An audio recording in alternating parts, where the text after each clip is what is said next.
What's up, guys? My name is Miko and this is Jokes Are More podcast, baby. A show where we talk about jiu-jitsu, life, and everything in between. We are capturing the magic moment after a hard jiu-jitsu training. If you don't roll, you don't know. Today I'm joined by Brazilian Jiu-Jitsu black belt, martial artist, writer, author, musician, and much, much more, Mr. Eugene Robinson. Thank you for coming.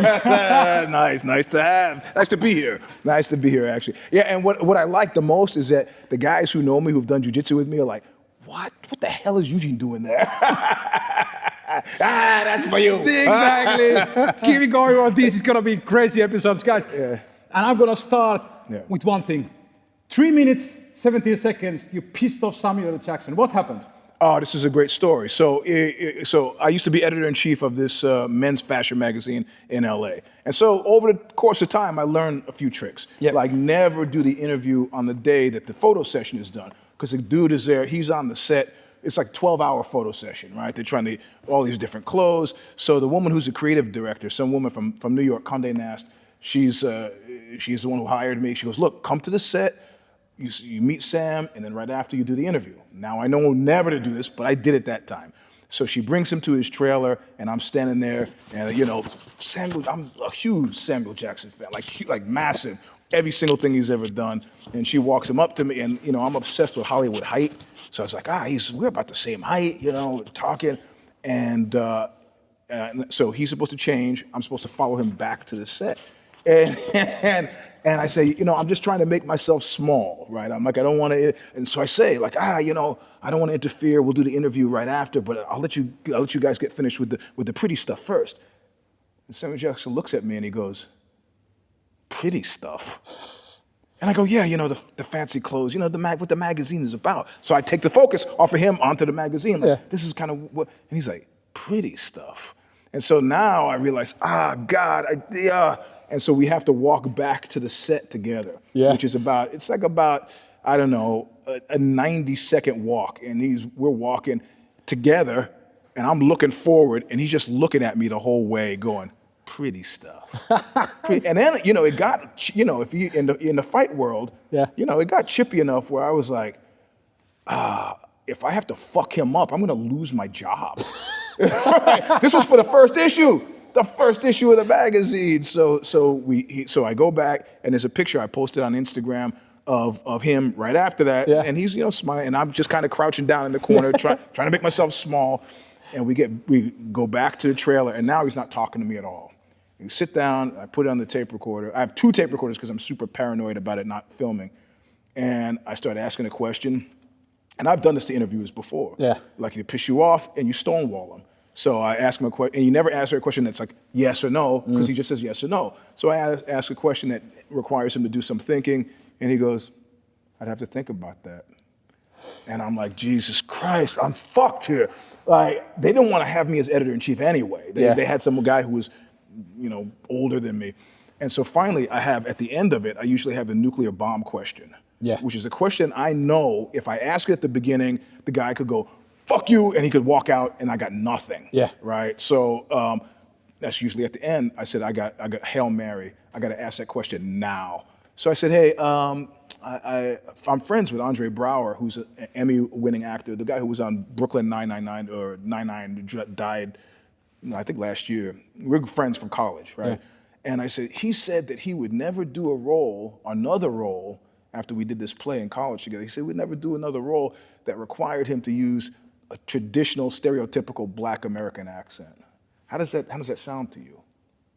In other words, what I was saying to him, somebody to take some shit out of Robert De Niro said, he's a professional Italian American. So in other words, I'm saying that you are a professional American Negro. How does that sound to you? And that was a nuclear question. He's like, I don't know why he would say, and it knocked him off his game, and I got a good interview out of him. But I never, at that point, never do it on the same day as the interview, because the photo session is terrible, man. It's a long day. 12 hours. Makeup, stylist fixing the different clothes and stuff. I did a photo session for GQ magazine, one of the first pieces on MMA. And Sean Penn was on the cover. So this was like 1994 or 5 or something. I think UFC was up to like 30 then. And they got this guy to choke me. Yeah. And the photographer was so nervous about being in GQ, it was a 12-hour fucking photo session. And I don't know if you've been guillotined for 12 hours. But it was, bro, I couldn't talk for a week or hold my head up, you know. But the piece came out good, and it was one of the first national pieces on MMA. It was great. It was great to do. But in the last second, they almost didn't do it, you know, because they had a staff meeting, and they said, we got this white guy, skinhead, choking this black guy. We can't put this, we can't, you know, American racial politics is very strange, man. So we can't have, and I go, well, first of all, that white guy is my coach. Yeah. And I'm the black guy. And they were like, oh, that's okay then. So they put it in, you know. So yeah, that was cool. Unbelievable. Yeah. So let's start with this one. Yeah. What is your first memory of martial arts? Any kind of old Bruce Lee TV show? What is your first memory But of? you got to know, I'm such an old guy, right? That my first memory is Kato and the Green Hornet. That was Bruce Lee I was still living in Ozone Park, so my parents hadn't gotten divorced yet. I was 4 years old, so this would be 1966. And that's at that moment, I was like, saw what he was doing, and I had some little next door neighbor kids, 2 brothers and this girl from there, and we would go out and try to imitate what we saw on the parents, stop that roughhousing. Well, no, the thing we saw that guy Kato do. So we were practicing fighting then.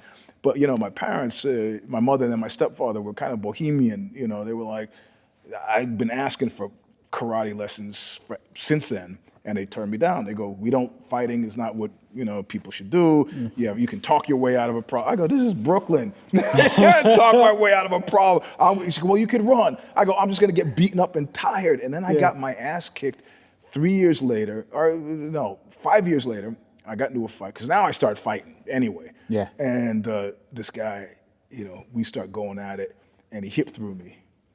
And I stood up, and he hip threw me again. And he, like 8 times he hip threw me. And at the 8th time, we're just laughing. We're all just laughing. And apparently, his parents had gotten him judo because he was small. Yeah. But judo had terrible press and marketing back then, man. Because it was free at the Y, it was free at the boys club, but they had no movies, so I wasn't interested. Yeah. And so then I think my 9th birthday to my 10th birthday, as a birthday present, my parents took me to see Enter the Dragon and once again, karate. So I started taking karate at 10, but they wouldn't pay for that either. Like I go for the free thing for 3 months, and they go, well, you know, you got to start paying now. I go, Ma, can I? No. So I get to high school, I start wrestling. But I think, you know, I talk about it in the memoir here. I think my mother was creeped out by the man-on-man aspect of wrestling. Yeah. Because I started bodybuilding when I was 9, so she always had 9? Yeah, man. I got my first weight set, and I started lifting weights. And I think she was like, you know, so I took the pictures of the bodybuilders and put them on my bedroom wall. I was like, is my son gay? So when I said, I want to wrestle, she was like, nah. That's too much. So I was a high school swimmer, but no. So I kept asking, and I got Japanese jiu-jitsu lessons as a Christmas present when I was boxing in the boys club. Yeah. Wrestled for just 3 months before she kicked me off the team, and then Japanese jiu-jitsu with this American Marine who had been at Guadalcanal, and if I want to say it was like anything, it was the closest to catch wrestling that anybody was going to be doing in 1978. A lot of joint locks, and he was great. This guy, Charles Nelson, you can still find some of it. He's dead now, of course. But and then I just gave up. I just gave up trying to find, you know, I wasn't going to get it. I could do weightlifting. And so I started competing in bodybuilding, you know. And I did that naturally. Until like 1990. And I did California Naturals. Okay. It was in San Diego. So some friends from the Bay Area said, here's some money, go across the border to Tijuana and get us some steroids, and bring the steroids back, because I wasn't doing the steroids, whatever. So I'll bring it back for them. So a natural competition, I expect to get blood drawn and do urine. They go, no, come in this room, and I sit down, and they put this thing around me. I go, what is this? They go, it's a polygraph. That's the test back in the day. That was a fucking test. So I get out on stage, and they broke it not in terms of weight or age, height. So I used to be 6'2", you know, I'm shorter now from all the heavy deadlifting. And I get out there with some guy who's like 6'1", and he's like 270, man. And I got blown out of the water, and I get back to the Bay Area, and I was like, I mean, I was such a purist for so long, and I was like, you know what? I'm a lifer in terms of weightlifting. I'll be doing this until I fucking die. So the aspect of taking steroids and cheating, this means nothing. So the steroids I was supposed to deliver, I kept and took. Yeah. And I got up to, I naturally went nuts, as you might with this drug. I got up to 265 pounds, which is in kilos, what is that, 130 kilos, you know? And so this is in my 30s now. and then I just stopped. Because it was like, well, I'm not competing, and I want to start doing, at that time, I was still taking karate, competing in karate, and I got beaten by some guy for this grand championship who beat me on points because he was 6'4", really tall guy, and his move was to jump up and a back fist to the top of my head. I was like, I could fucking murder this guy. But he was playing the game the way it was. I said, I'm done with this. I'm not done with this sport karate. And somebody said, you should do Muay Thai. And I ended up taking Muay Thai with Javier Mendez from AKA in the Bay Area. And then he said, look, Eugene, this guy who's teaching us is not totally legit. And I'm going to start a place. You should come there. And I also have this thing that we're calling combat wrestling. It's called it. You got to show up. Yeah. So I go, fuck, okay. I show up to AKA, and Paul Polar Bear Varlins was there, one of the first UFC fighters, and they said, we're going to show you an ankle lock. See an ankle lock. Now you're going to do it on Paul Polar Bear Varlins. And he just held his foot like that. I'm like, I said, okay, I'm in. I mean, because what got me into Muay Thai was to say, okay, we want you to fight this guy. A very short Vietnamese guy. I was like, I'm going to fucking murder this guy. Yeah. And the guy hit me with a Boer Bondo kick, and I watched the muscle in my leg go, and I go, I'm in. So I did Muay Thai for like a year and a half, and then over to AKA combat wrestling. In fact, my oldest daughter, who's about 30, took her first steps at AKA. Nice. Because she figured out that the mat was soft, so she started walking. She's showing up today later with my grandson. So that's how long it was been. So I stayed at AKA until the combat wrestling guy left, and then I got my ass kicked by a UFC fighter there. Because in the GQ piece, I said that he had been beaten by Ken Shamrock in 7 minutes, right? So I was a little bit bitter of that. Yeah.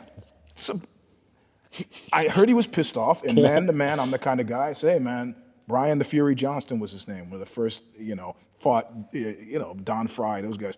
I said, hey man, I heard you were pissed off. That wasn't my intent. I was reporting. He goes, yeah, no, I got you.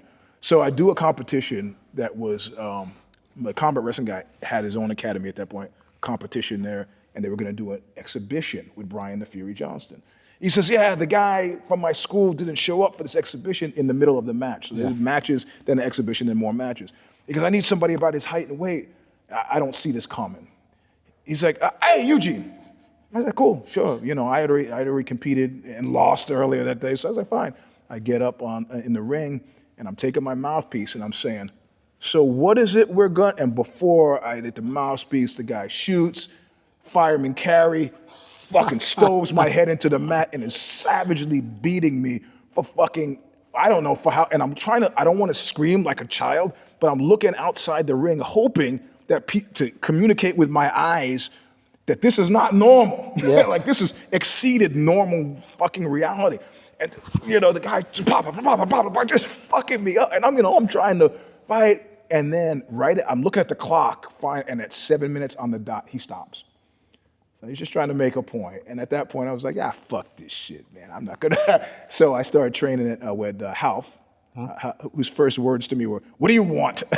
Half Grace in San Francisco. Yeah, well, he had a place in Mountain View. Mountain View, yeah. And my now I had 2 kids, so my kids trained there. I walked in, and the first thing he said to me was, what do you want?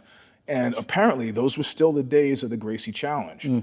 So there's a judoka in San Jose, Brewster, who was pretty famous. You've seen him. He was a guy who was jumping rope with 2 people on his back, and big black guy. And he had come in and challenged the guy a blue belt, who was named Dave Camarillo. Yeah. And they said, yeah, we'll take the challenge. He challenged Half. Half goes, I'm a little tired. He's one of my blue belts. Camarillo slapped an armbar at him, and Brewster's so strong, he stood up and started walking out of the academy. And they're like, where you going? He goes, I'm going to crack his head on the sidewalk out front. He goes, no, we do our fighting on the mat. And they broke Brewster's arm. So after that, all the judokas in San Jose were like, this is San Jose, California, were like, we gotta get back. So he thought I was part of that whole thing. Once I said, no, I'm here for the kids' lessons and for me. And I stayed there until my kid's head coach got arrested. There was a shooting in the parking lot. This is America, crazy days, folks. And then he had been arrested for, he had broken into some woman's house and raped her in front of her Christmas tree on Christmas Eve. Fucking This crazy. is the kid's black belt coach. I was like, yeah, you know what? We're gonna move kids. So I moved my kids over to Kung Lee's place, and that was full on MMA. So my all daughters I have, they grew up doing American wrestling, Muay Thai, and Jiu-Jitsu. And I was, a complete fascist about it until high school. And then I said, okay, you guys have served your time, from 4 or 5 years old to 13, 14. But if you're smart, what you'll do is wrestle. Yeah. And the wrestling coach at their high school is a guy I wrestled with at Stanford, where I went to school. And so my oldest daughter, who was like a girly girl, she goes, oh, yeah, I think you coached my dad. He didn't remember me, which is natural because I was just there a summer. But I think I want to wrestle. And he looks at her and goes, yeah, sure, which really pissed her off. Yeah. So she shows up, and she's just handing, just fucking up his team because it was non-standard. Like hip throws, if you didn't come in with a single leg or a double leg, they didn't know what was going on. And she's hip throwing people and doing, ultimate head and arms and sitting out and pinning these guys. So it's like, all right. And so then when her sister went in, they were like, okay, these are the Robinson girls. And then their third sister, they went in, he was at that point on board with girls wrestling. And I think it helped them all get into college because they all got their first choices. Because how many girls were wrestling back then? You look at and they were all state champions too. Yeah. So you remember the application. So they all got their first choices. The youngest one now, she's doing judo on Wednesdays, and then she comes here on Fridays. So That's cool. I think it was necessary. It's like, for me, it's irresponsible to not teach your kid. This is not a shot at my parents, but I think it's irresponsible to teach your kids not to. It's like math. You teach them math. I haven't used math for fucking weeks, but I had to learn math, so you should learn and this. very rarely math will save you from a very bad situation. And also being really good at math, it doesn't give you natural confidence. Yeah. It doesn't. You don't walk like with confidence. Man. Even though if you're, that's what I feel. So many problems with police in America, I think, have to do with cops being people who are just afraid. Yeah, and also cops should fucking learn jiu-jitsu. Everybody 100%. should learn jiu-jitsu. 100%. Because 100%. when you know what you're capable of, Yep. that prevents 99% of the problem. Yep. Yeah. So you don't need to prove anything because you already kind of know what you're. What do you remember from your first jiu-jitsu classes? What was it like? You remember anything? Well, the guy who taught me the combat wrestling, and he's in this book, but he threatened to sue me over the book because I find out guys in this world, man. I just did standard jiu-jitsu reportage. I said what people were saying about him because it gives it balance. Anybody could have gone to the internet and said, but apparently it hit him the wrong way. Like I expect my friend to defend you. I go, I'd be an idiot if I didn't say what other people were saying. Yeah. So he has a lawyer call me, and I guess are you going to go into court and read to the end of the sentence where I say he's a real deal? So he was a American. He went to. He wrestled with Dan Gable for a bit, and then he did not the top level, but the secondary level. And so he was primarily a wrestler. Yeah. And this is when I could do wrestling, when I had knees to do wrestling shit. So he did a lot of shooting, single legs. But he did start training with Carl Gotch, who was a famous catch wrestler, the Belgian catch wrestler. And when he started teaching me that stuff, that's when I start writing for Grappling Magazine. And that's when I got this idea to do this column called Damage Inc., which is actually now the name of the column I do for Decibel Magazine. I borrowed the title again, which of course I stole from Metallica. So, and I said, I'm gonna do like George is an American writer who did this thing. I can't even remember his last name now. He called it Paper Tiger, where he's gonna put himself in professional athletes in sports and write about it. So I said, I'm gonna fight pros and write about it for Grappling Magazine. Every single month, I'm gonna fight pros. And I didn't really think about what I was getting into when I decided to do that. But some of my so going from combat, what they call combat wrestling, to jiu-jitsu happened right around that time, right? What year we are? So now we're now in 2000. So we're at 2000. So, I mean, over the course of time, I fought Daniel Gracie, Renzo Gracie, Holes Gracie, Hoist Gracie, Rico Chiapparelli, Vladimir Matyshenko, Chuck Liddell, fought Cain Velasquez, and Daryl Golar, who was Vitor Belfort's American wrestling coach when he was on the come up. And, you know, I learned what the average person doesn't know. And that if you go against a fairly decent, average fucking jiu-jitsu player, you have no chance. I know guys out there that I see red guys that think he's got 2 arms, he's got 2 legs. I'm gonna bite you. You got no. There's one guy I know who's a professional fighter, and they were out in the AKA guys. They were out partying, and he could see one of the other pro fighters having words with a guy on the sidewalk, and he could tell it was gonna come to blows. So he starts running down to engage. And by the time he gets there, they're actually scuffling. So he runs. And what he didn't see is that the guy who was the professional fighter, who was fighting the professional fighter, had a friend standing between 2 cars. So he runs up to help his friend, and the guy steps from between, boom, knocks him out. The guy's head was done. Like he pulled me aside. I go, Eugene, I want to talk to you. I said, I'm a professional fighter. I go, hey man, you're a professional fighter in the cage. That's very different from the street. You know, situational awareness is not part of how you train. You just got fucking, it could happen any day. You cannot predict it. Even we are black belts, somebody can fucking stab us from the back. 100%. Sucker punch, whatever. Yeah, so get your confidence back and stay out of street fights. This is if this is not your specialty. So, but I mean, every time I told myself the same thing. I think I'm getting a little bit better. And then I started to finally think about it from the other side. And it's like, there's no way that these cats are letting some smart alecky journalist come in and even get, not even. So I think one of the last ones I did was with Cain Velasquez. And Javier told him, you know, this is Eugene, he's gonna do this. All right. And he goes, you want to do stand up? And I knew that Cain was on a tear at that point. He was I think he'd already fought Lesnar and was knocking fools out in practice, you know. And I was like, and the striking coach was there that day. He was like, I had lots of hair. He was like, oh, let's get Don King in there. I go, nah. And so we got in, and we started to roll. And I did an art piece with Scott Einstein Epstein, a 10th Planet guy. Because the guy who I was supposed to do, we go to art gallery and we just fight. That was the art piece. And the guy who said he was gonna do it with me bailed at the last second. He was my height, my weight. So I put something on Facebook, and Scott Einstein said, I'll come over from 10th Planet, I'll do it with you. And I said, visual impact is not as good because he's a small guy, I don't wanna. So I was a blue belt then. We get on the mat, and as we're walking to the mat, he turns to me and he says, by the way, if you try anything out there, I'll fucking kill you. What is this? Like, as we're walking out, I'm like, now I know what he means, try anything, right? So Cain came after that. So I knew with Cain, I go, okay, you know, we're just gonna do this for the article. I'm not gonna really try anything. But in the heat of the moment, I tried something, you know, and I could see he stopped, and then he got this look in his face. And it was terrible. It was like somebody once talked about rolling with, a friend of mine once talked about rolling with John Jones.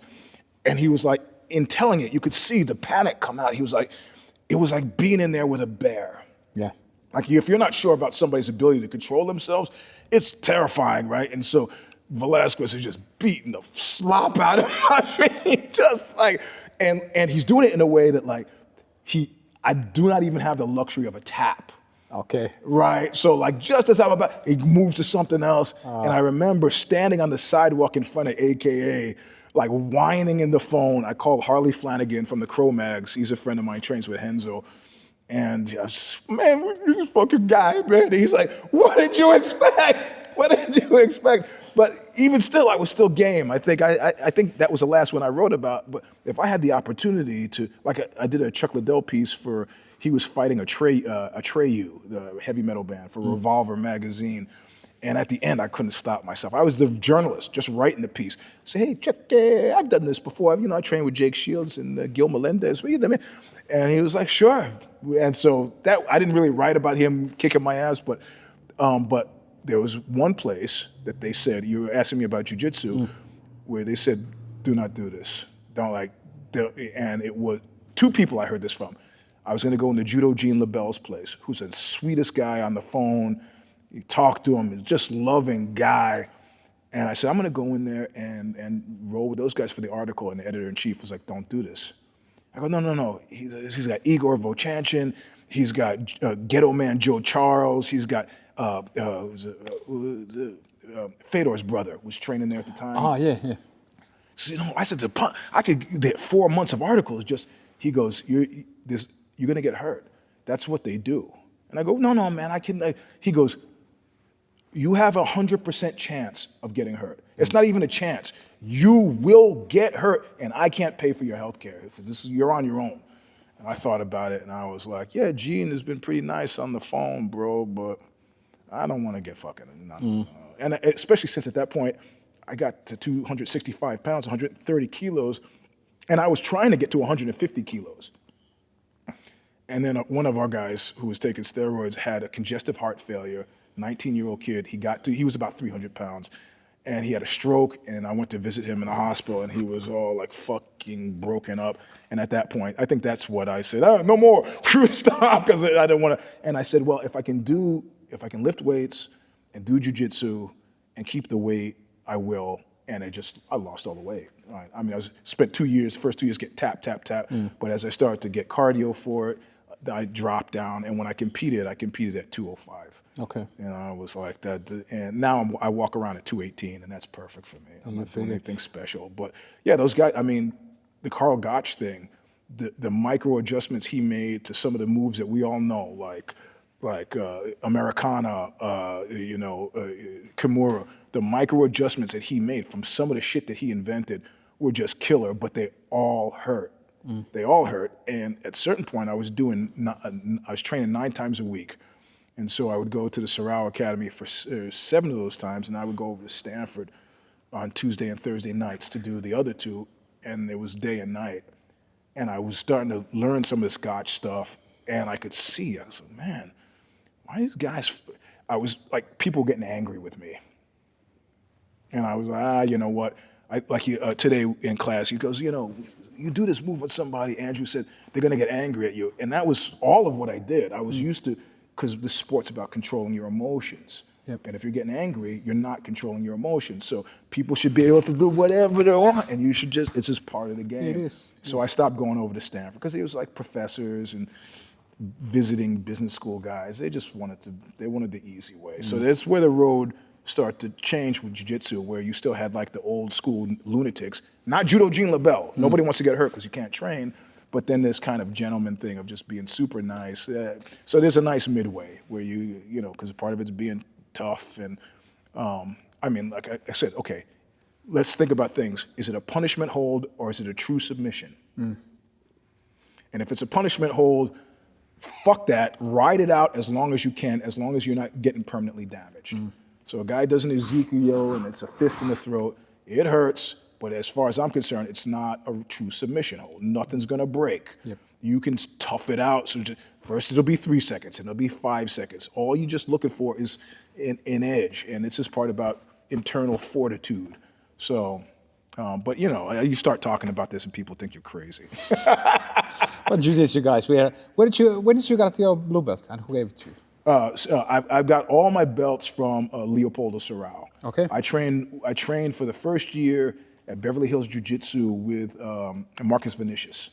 And that's when Mark Kerr was there, Boss Rutten was there, but I learned quickly, he had a brown belt. And this brown belt at Beverly Hills Jiu-Jitsu, and I won't mention the guy's name because I'm sure he probably doesn't want the story told, he was training with Hickson. And Hickson had turned him into, the sport, right? So the guy was brown belt with Hickson for 5 years. And at that point, he was a virtual slave. He'd say, hey, my wife's coming into the airport at 5 this morning, pick her up for me, right? So finally the guy thought it's kind of time. And he said, Hickson, I think maybe, could we talk about the black belt thing? And Hickson just looks at him. It's like, no. And the guy got pissed off and he left and came over to Beverly Hills Jiu-Jitsu. But that was instructive. When I heard the story, I was like, I never want to ask. You never ask. In fact, after I didn't want any belt after blue belt. Yeah. I actively and aggressive, I said, I don't know enough. And they had to say, let me put it this way. You can't roll unless you use the belt I've given you. That's it.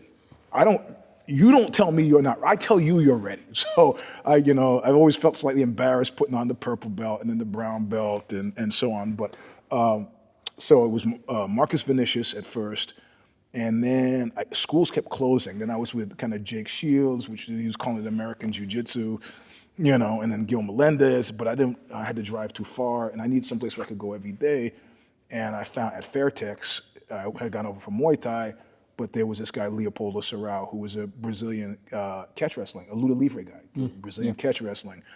And I started training with him, and that was great. And I finally realized I was getting old enough where I couldn't keep losing coaches. So one day I came in, and this is now, I got a blue belt from him. And I came in, and he said, hey, listen, Eugene, I need to talk to you for a second. I said, what? He never said that. He said, do your warm up and then we'll go. And he goes, listen, I'm going back to Brazil, man. I can't hack it here. I fucking started sobbing, bro. Like fucking tears. And he was like, whoa, I'm just joking. Because I realized this is it. I can't keep, 2 years with this guy, 1 year with this guy. You can't make any. Yeah. And I said, so as long as you're here, you can't get rid of me. So I stayed with him, and he is one of those like old school Eugenio Tadao, and he studied with in Rio. And he said, even belts, he goes, for Americans, you're children. You're all children. And the stripes on the belts, he goes, it makes Americans happy. We don't give a shit about that stuff, really. And I stayed with him until I came here into Spain. And I like the fact that he's, very slow to, their guys come through there. I think I'm ready for a belt. And he says what Hickson says. No, you don't tell me. Well, I think I'll go to another. Good, go, leave. And talking about belts, that's, I've told this story before about when I was a white belt, and one of my training partners got this blue belt before me, and I was able to beat this guy like easily. I was trained more, and I've been training like 1 year more and everything like. And I asked my coach he's just moved 1 year. Like, yeah, man. Yep. It's just it will come when the time is right. Well, you learn things the hard way. Like when I was training with Marcus Vinicius. I had a job in LA, and I was working 3 jobs at once. So part in the Bay Area, and then part. So I trained with Marcus, and then I'd come back to Half Gracie's place to train. And there was a guy there named Batata, and Batata's great. And I did an article on him about loop chokes, and he was great. He was smaller. And so we rolled, and he was having a very hard time putting me away. I didn't think anything of it, because whatever. I'm a blue belt, white belt. No, it's a white belt. Yeah. I go back to LA, and I thought I was paying a compliment to Marcus Vinicius. And I said, I roll with Batata. He couldn't get anything on. I mean, Batata was much smaller than me, and this is when it was right on the edge of taking steroids. So I was huge compared to him. And Marcus heard me tell the story about, all the stuff you've been teaching me is great, man. I couldn't get anything. And I knew I was in trouble when he said, hey, get your mouthpiece. I was, well, get your mouthpiece. And he beat my ass for 90 minutes, man. And he never told me why he was doing it, but if you've been doing it long enough, there's certain things that you don't, and there are lines, right? There's a guy, I don't even want to mention his name. He fought he's a great grappler, American grappler, and he had a place up in Sonoma, California. That tells you maybe what you need to know. And some guy said, hey, Dave, he even used his first name, Dave, can we roll together? And Dave was like, sure. Puts down his bag, gets in the ring, chokes the guy, ignores the tap, chokes the guy out. The guy comes to, nobody helps him, right? He comes to, his shit is all spread around the ring. And that's how he learned that a lower belt never ask an upper belt. I didn't know that. You learn these things bit by bit, you know, and different schools are different. Like, you know, I notice here, like people will put their belts on looking at you. There's some schools where you don't look inside the mat when you put your belt on. Yep. You look out. So there are all these things that slowly but surely, you know, and they put me on a program there, which I thought was a cool program. And one of the guys, he's another black belt as well. He pulled me aside and he says, hey, for the next 6 months, there's something I want you to do. I go, okay, what? He goes, the first 60 seconds of every roll, I want you to put yourself in a position to get tapped. And when you get tapped, I want you to look at the person who tapped you in the face and say, good one, and keep rolling. And I go, okay. And I do it with this guy who was, I was a blue belt, he was a purple belt, and the guy got me. And then I told him what I was to say. Yeah, I'm on this program where I was, guy, Eugene, could you come here for a second? Did you not hear the part where I say, you don't say anything about this? Yeah. I was like, okay. And what it was my ego fucking fighting. That's the training for the ego, because then the other guy thinks that he legitimately caught you. Yep. And that's the building your mindset, not like, especially let's say we let out positions, which we do all the time with lower belts. Yep. We don't tell them, I let you have that. Yeah. Of course. Yeah. Correct.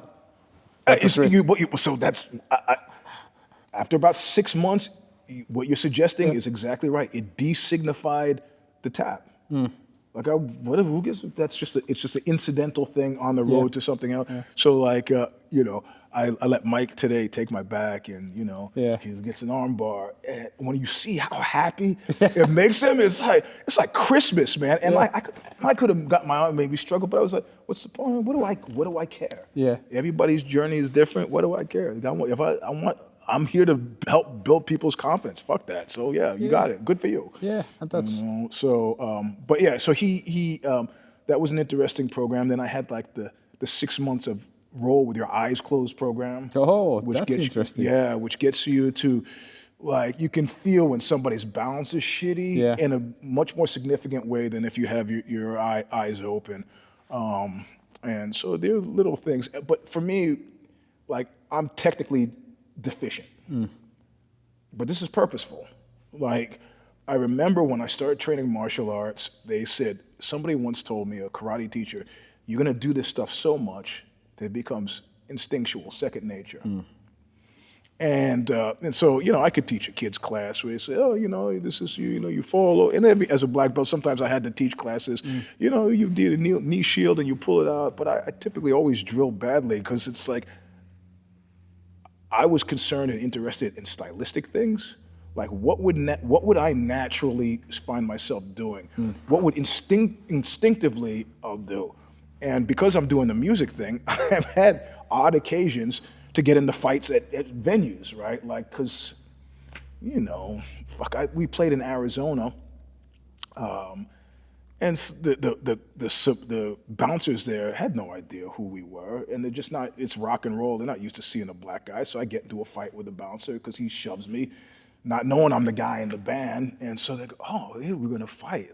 So if you train to fight a person who hasn't trained, it's not very interesting, but at the same time, you can see patterns in what you do. So, oh, the guy jumps on me, and I get head and arm, and put his arm between my legs, and, you know, you can see what you would do naturally. So I figured out after a long time, maybe around brown belt, that I was dangerously close to doing big guy jiu-jitsu, right?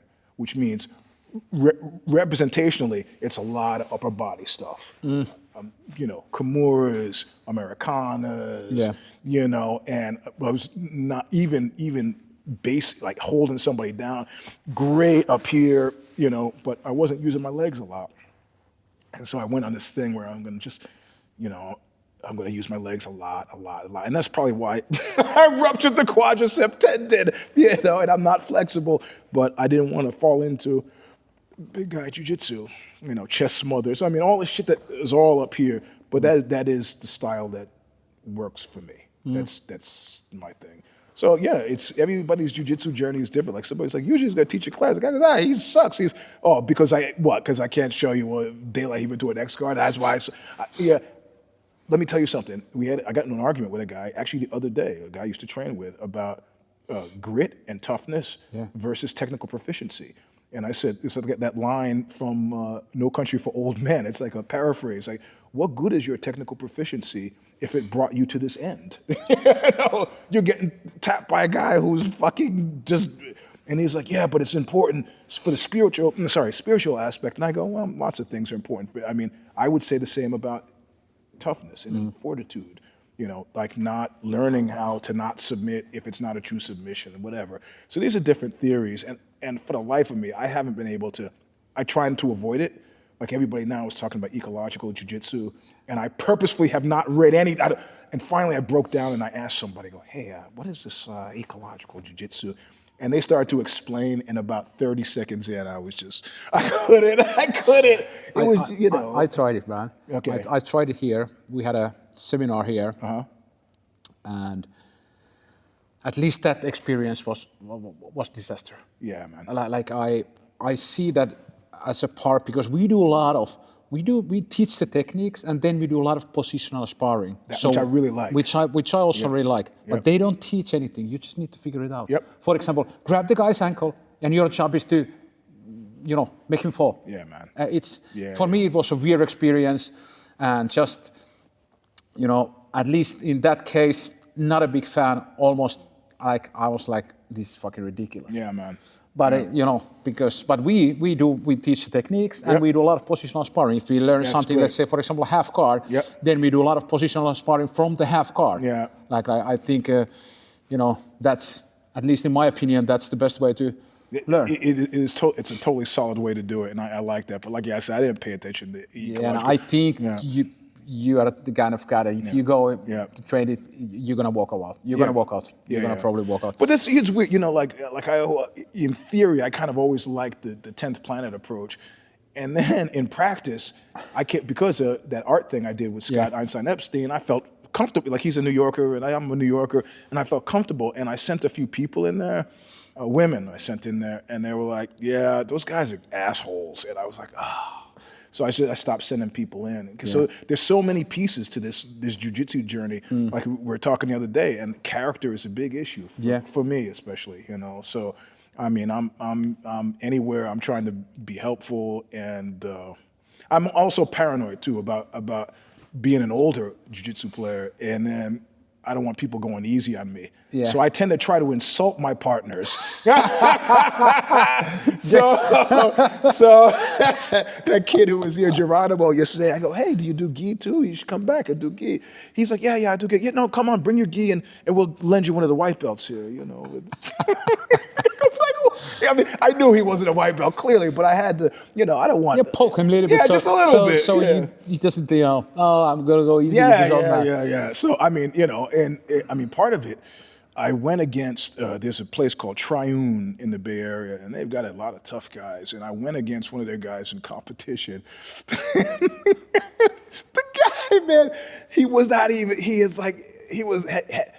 had ceased being human. Like he was on, right? Yeah. I could smell, it was trend. I could smell it coming. If you know this, so you know what it, and he's going, and he was just not even making, I was just defending. He's not even making human noises. He was like, and I start fucking laughing. Yeah, and that was. And he says, "Are you okay?" And I go, "Yeah, I'm fine." And the ref goes, "No talking, because you can't be talking." And the guy, I mean, he didn't submit me, but he was more active, so he outpointed me. So he took first, and then, I took second, and there was some other guy, there was a third and fourth. And when they put us on the podium to take pictures, you see, I'm just like, because he was like, I don't think I've cared about anything that much to be like, He was like a full on. Yeah, he was. And then I did a fight at the Cow Palace, and this is when I started to be. I got to be more careful with IBJJF. Yeah. Because there was nobody in my way. Because as I got older. Yeah. I'm born in 1962. Who else in 1962 is doing this? Yeah. At black belt, yes, but at purple and brown, no. And so they said, "Hey, there's nobody in your bracket." I go, "Okay, well, maybe give me a refund." "Cool, you want a refund?" I go, "Yeah, there's nobody in my bracket, but what am I going to, I'm not going to pay you $150 for a t-shirt. And they go, "Well, why don't you do absolute?" I go, "Shit, okay, I'll do absolute." Not thinking, right? Yeah. I'm just having, and I go, but said, Absolute, but there's nobody in your age group for Absolute. I go, well, give me my money back. And they were like, oh, you don't want your money, which is for a t-shirt. I go, what? So I end up going to Absolute, no age category. And I fight some guy who's like 27. I must have been about 52 then. And again, he doesn't tap me. He outpoints me, and he's going fucking nuts. And as we're going back, going back to the judges' table, he says, I wasn't gonna let you EJJ me. So I used to have a show. I still have a show, a podcast. Yeah. And I talk about Eugene Jiu-Jitsu, which is all the stuff I learned from Gotch. Yeah. All the old catch wrestling, dirty shit. I mean, at this point, like shin locks, for the Americana, this way you twist it. And he had seen me talk about it on the show. And I said, hey, man, EJJ is seasoning. It's not the meal. Chin in the eye socket, just all, smother. He was doing it, all of it. I go, that's like having a plate with nothing but pepper on it. He's like, yeah. So you could actually see where they're giving, we're both on the podium. It was second place. All the ones that, when nobody shows up, are second place like that, I threw those medals away. The medals I have at home are when I actually beat a bracket. Yeah. And he's reaching down to shake my hand. He's much bigger than me. He's reaching that shit. And you just see me I'm like, yeah, whatever, bro. I was savage. So, yeah, it was a funny place to have a fight. So, a big venue, but I did, $150. Give me my money back. Tell me more about the competition side. How much you have been competing in jiu-jitsu, and did you enjoy the process, and when was the last competition? I hated it. It's funny. Same with body. Like, there's certain things I hated both about bodybuilding and fighting, and the number one thing I hated was the dieting. Yeah. And because I could never get that shit right. So one day 3 days before a fight, I realized, I'm like 210. I got it, or 215. I got to get down to 205. So for 3 days straight, I eat nothing but breath mints. So you know where this is going, right? So you get out your first match, and I get out, and you lock up with the guy, and I'm like, I got no fucking straight, because I've been eating. My breath was nice and fresh, but I had nothing. But everything around competition. Just with bodybuilding is a total drag. The dieting, the weight, the tension, the car, all that. I used to run up these hills with bags of gravel. You throw the bag of gravel, and I hadn't sealed the bag. So I was breathing in the silica. I got some lung infection. So then I got duct tape to wrap the bag, just all these different things. But usually what happens when I got on the mat, I was just so suffused with joy. I remember one time I went out, I was just so happy, because I'm used to what happens on the mat. I was so happy, I started hugging everybody. Like, it's not, like I hugged the judge at the table, I get out, I hug the ref, I hug my opponent. And there's a part of your head where I realize, everybody's looking at me strangely. And I realized, maybe I shouldn't be hugging everybody, but I was just excited to be there. Yeah. And, Sorrel, as a great coach to have. At Blue Belt, I remember winning some competition, and I look, and I go, where's my coach? Oh, there's my coach. I go, hey, like I'm smiling, and he goes, hey. And so I give him the finger, and then he goes like this, and I realize, that's how I learned excessive celebration can lose you the match. Yeah. Fortunately, the ref's back was turned to me, and he didn't see me flip him the bird. So I liked competing. I didn't like... I was at a certain point, age-wise, like over 55, I didn't like all those against all odds fights. Like, I don't want to fight a guy who's, 160 fucking kilos in the slope. And I'm like, man, I'm a gentleman player here. I got a job. I got 4 kids. No. So, but I did it enough to know what it was like. And similar, like bodybuilding, shows with the band, the feeling beforehand, it's all the control of emotions now. And, even with the music, I've been doing music since 1980, different bands. Like Whipping Boy was my first band, or another band, Unnamed, was the first one, then Whipping Boy, and then Oxbow, and now this band Boonwell.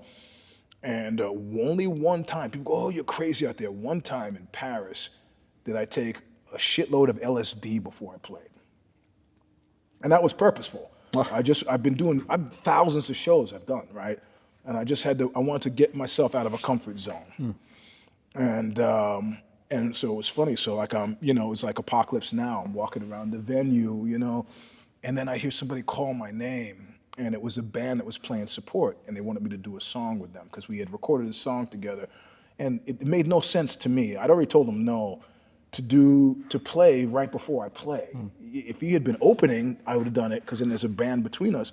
But I'm going to come out once and then come out again. But in that state of mind, they called me and I was like, yeah, I must do this. And I go to the stage and I do it. And then my band comes out and then we play the whole show. But the funny thing is, I had played so many shows that the patterning was there, and even the LSD couldn't take me out of the normal realm of experience of playing a live show. So I had the same kind of, not nerves before, but focus, concentration, planning, and then execution, then the end of the show. All right. So yeah, jiu-jitsu competition is useful in that regard for what it does to your head, right? And once you get to the point where that same kind of joy I had about being on the mat starts to leach into the preparation beforehand, and then it's easy. At that point in my mind, you can stop competing. But even the guys I know, Serrao, he had done a couple of MMA matches, fought David Loazo and so on, and he said before the fight he's doing the same thing. He's been doing this since he was 16, and he's 48, 49 now, and he's like, why the fuck do I do this? Why do I do it? Like, and then then he wins. He's like, happy. Yeah. So I mean, it's all about this controlling you thing. And this is ultimately why the grappling discipline is what called to me, right? Because it is all about control. Whereas Muay Thai and boxing, it's control in bursts, but largely like you don't have any idea how hard you're hitting somebody. Like maybe the zone, I interviewed for this fight book, I interviewed Evander Holyfield. And at the end of the interview, because I was still doing the grappling magazine thing of challenging people, I said, hey man, I know it was at his house in Georgia when he had this big mansion that looked exactly like the mansion from Scarface, which he noticed me looking. He goes, you recognize it, huh? It's from Scarface. He had the designer design his house. So that's when he was rolling big. And I said, I know you have a ring here. Let's end the article. Let's you and me, I used to box, so let's you and me, we'll go. And he laughed, and I was like, what are you laughing at? I'm going to write it anyway. He's like, I said, come on. I said, if you don't, I'm going to write in this book that you were afraid. And he's like, he wouldn't do it. Fine. He goes, listen, get your stuff ready, and I'll take you to wherever you want to go. I said, cool. So we get in his SUV, and he's driving me back to my hotel in Atlanta. And so I got the nuclear questions I'm asking him. And so Tyson, Tyson said that he goes, that guy, he called me cheating. He was cheating. And we're at a red light, and we're sitting in the front seats of this SUV, and he starts illustrating the story he's telling me by throwing combinations from behind the wheel. His hands were so fast, I was terrified. I was like, thank God. Thank God he laughed me out of the ring. It was not even, when you get to that level, I'm sure he is fully in control of his art, but it takes a long time. He's been boxing since he was 7. It takes a long time to get there, And I used to do MMA, like smokers, like basement fucking in the Tenderloin in San Francisco, basement things. And I fought one guy who had gone to college on a boxing scholarship. And I go to shoot on him, and he pivots, bam, catches me right here. Doesn't knock me out, boom. I'm sitting on the ground on my ass, but he was a boxer, so he didn't know what to do. He starts talking to me. Said, what you should have done. And I said, fuck, man. The ref didn't say stop. I scramble, grab his legs, pull him out, and then jiu-jitsu him to a win. But yeah, I like the control aspect of jiu-jitsu, wrestling, the grappling arts. It's really pretty special. Of course, my favorite when I was doing MMA, my favorite was some guy. He's mounted, got his legs laced in, postured up, and just beating the fuck out of me, right? And he goes, and I sit up at the last second, like I'm going for a headbutt to his chin, because this was all no holds barred back then, right? NHB they called it. So I sit like that, and he comes around, thumbs himself in his own eye. I'm going to consider that a win. He couldn't continue. That was my favorite win. I did nothing to win. I was on my way to losing. And that guy punched himself in his own eye. I was like, fuck! That was like a Eugene win. Did nothing to get it, did nothing to deserve it, and yet I won, you know? So, there you have it. That was great. That was great, man. So, I mean, you know, whatever. It was a technique. Perfectly executed. Yeah. So jiu-jitsu has called out to me for a long time. And you know, that was writing the fight book. That was probably my favorite section to get to roll with. There's only one guy I ducked, and I fucking regret ducking it, and high-end Gracie. And he just, when I was at Henzo's, what is that that line from Julius Caesar? There was one there with a lean, hungry look. And he was just too eager to go with me, man. I was like, nah, bro. As it was, I wrote with Daniel Gracie, and I tapped, and he was like, I'm not gonna recognize that. How do you, I mean, it's never happened before or since. Yeah. That some guy was just like, I'm not gonna recognize it. What do you mean you're not? He goes, no. You could fucking fight out of it, or you're gonna lose that arm. I was like, oh. So at that point, I realized, one, that he was completely serious. Yeah. And two, this is what I signed up for. So, you know, this is what the article was going to be about. So, you know, he wanted more effort out of me, and he got more effort out of me, you know, so. What do you think, why jiu-jitsu is such a different martial art than everything else? Like, why people fell in love in jiu-jitsu, and why we are so deeply like involved with jiu-jitsu when we are deep enough in the game? Like, It's weird, man. Because I'm sure you well know about all of the celebrities who are doing jiu-jitsu now, right? I mean, we can just go down to Ashton Kutcher as a black belt, Al Bundy, long Jason, time. all like so. Jason Momoa does it. Yeah. Jason, my man. Yeah. And when I was at Beverly Hills Jiu-Jitsu, that's when Vin Diesel was trained there. You know, Tom Hardy is training. I think one, because it's amazingly democratic, right? Like, I'll give you a prime example. At the Sorrel Academy, when I was training, Sorrel comes to me and says, hey, listen, Tuesday, Thursday morning class, can you kind of get the fuck out of the academy pretty quickly? I go, man, I got to take a shower before work. Can I at least take it? He goes, yeah, but when you know, I have a buyout. I go, what does that mean, a buyout? Some guy has bought the whole time. This is for private. Yeah. I go, okay, well, whatever, man. I can go out the back. No, you just leave him alone. Don't bother. So I was like, who the fuck, whatever. I'm taking a shower, I'm putting on my suit, getting ready to go to work, and I come out of the shower room, and who's on the fucking mat but Sergey Brin, which any place but Silicon Valley, people go, who the fuck is that guy? Oh, he's the guy who started Google. Yep. And I make the connection right in my head, and he's doing that weird celebrity thing. Like he come out, our eyes look, and he's like, really? Like, bro, I'm not gonna walk on the mat and ask you for an autograph. Don't be fucking stupid. Just be natural. I'm natural. Yeah, but he was. And he wasn't doing jiu-jitsu even. He was doing Muay Thai. And so I just walk out. I said, nut.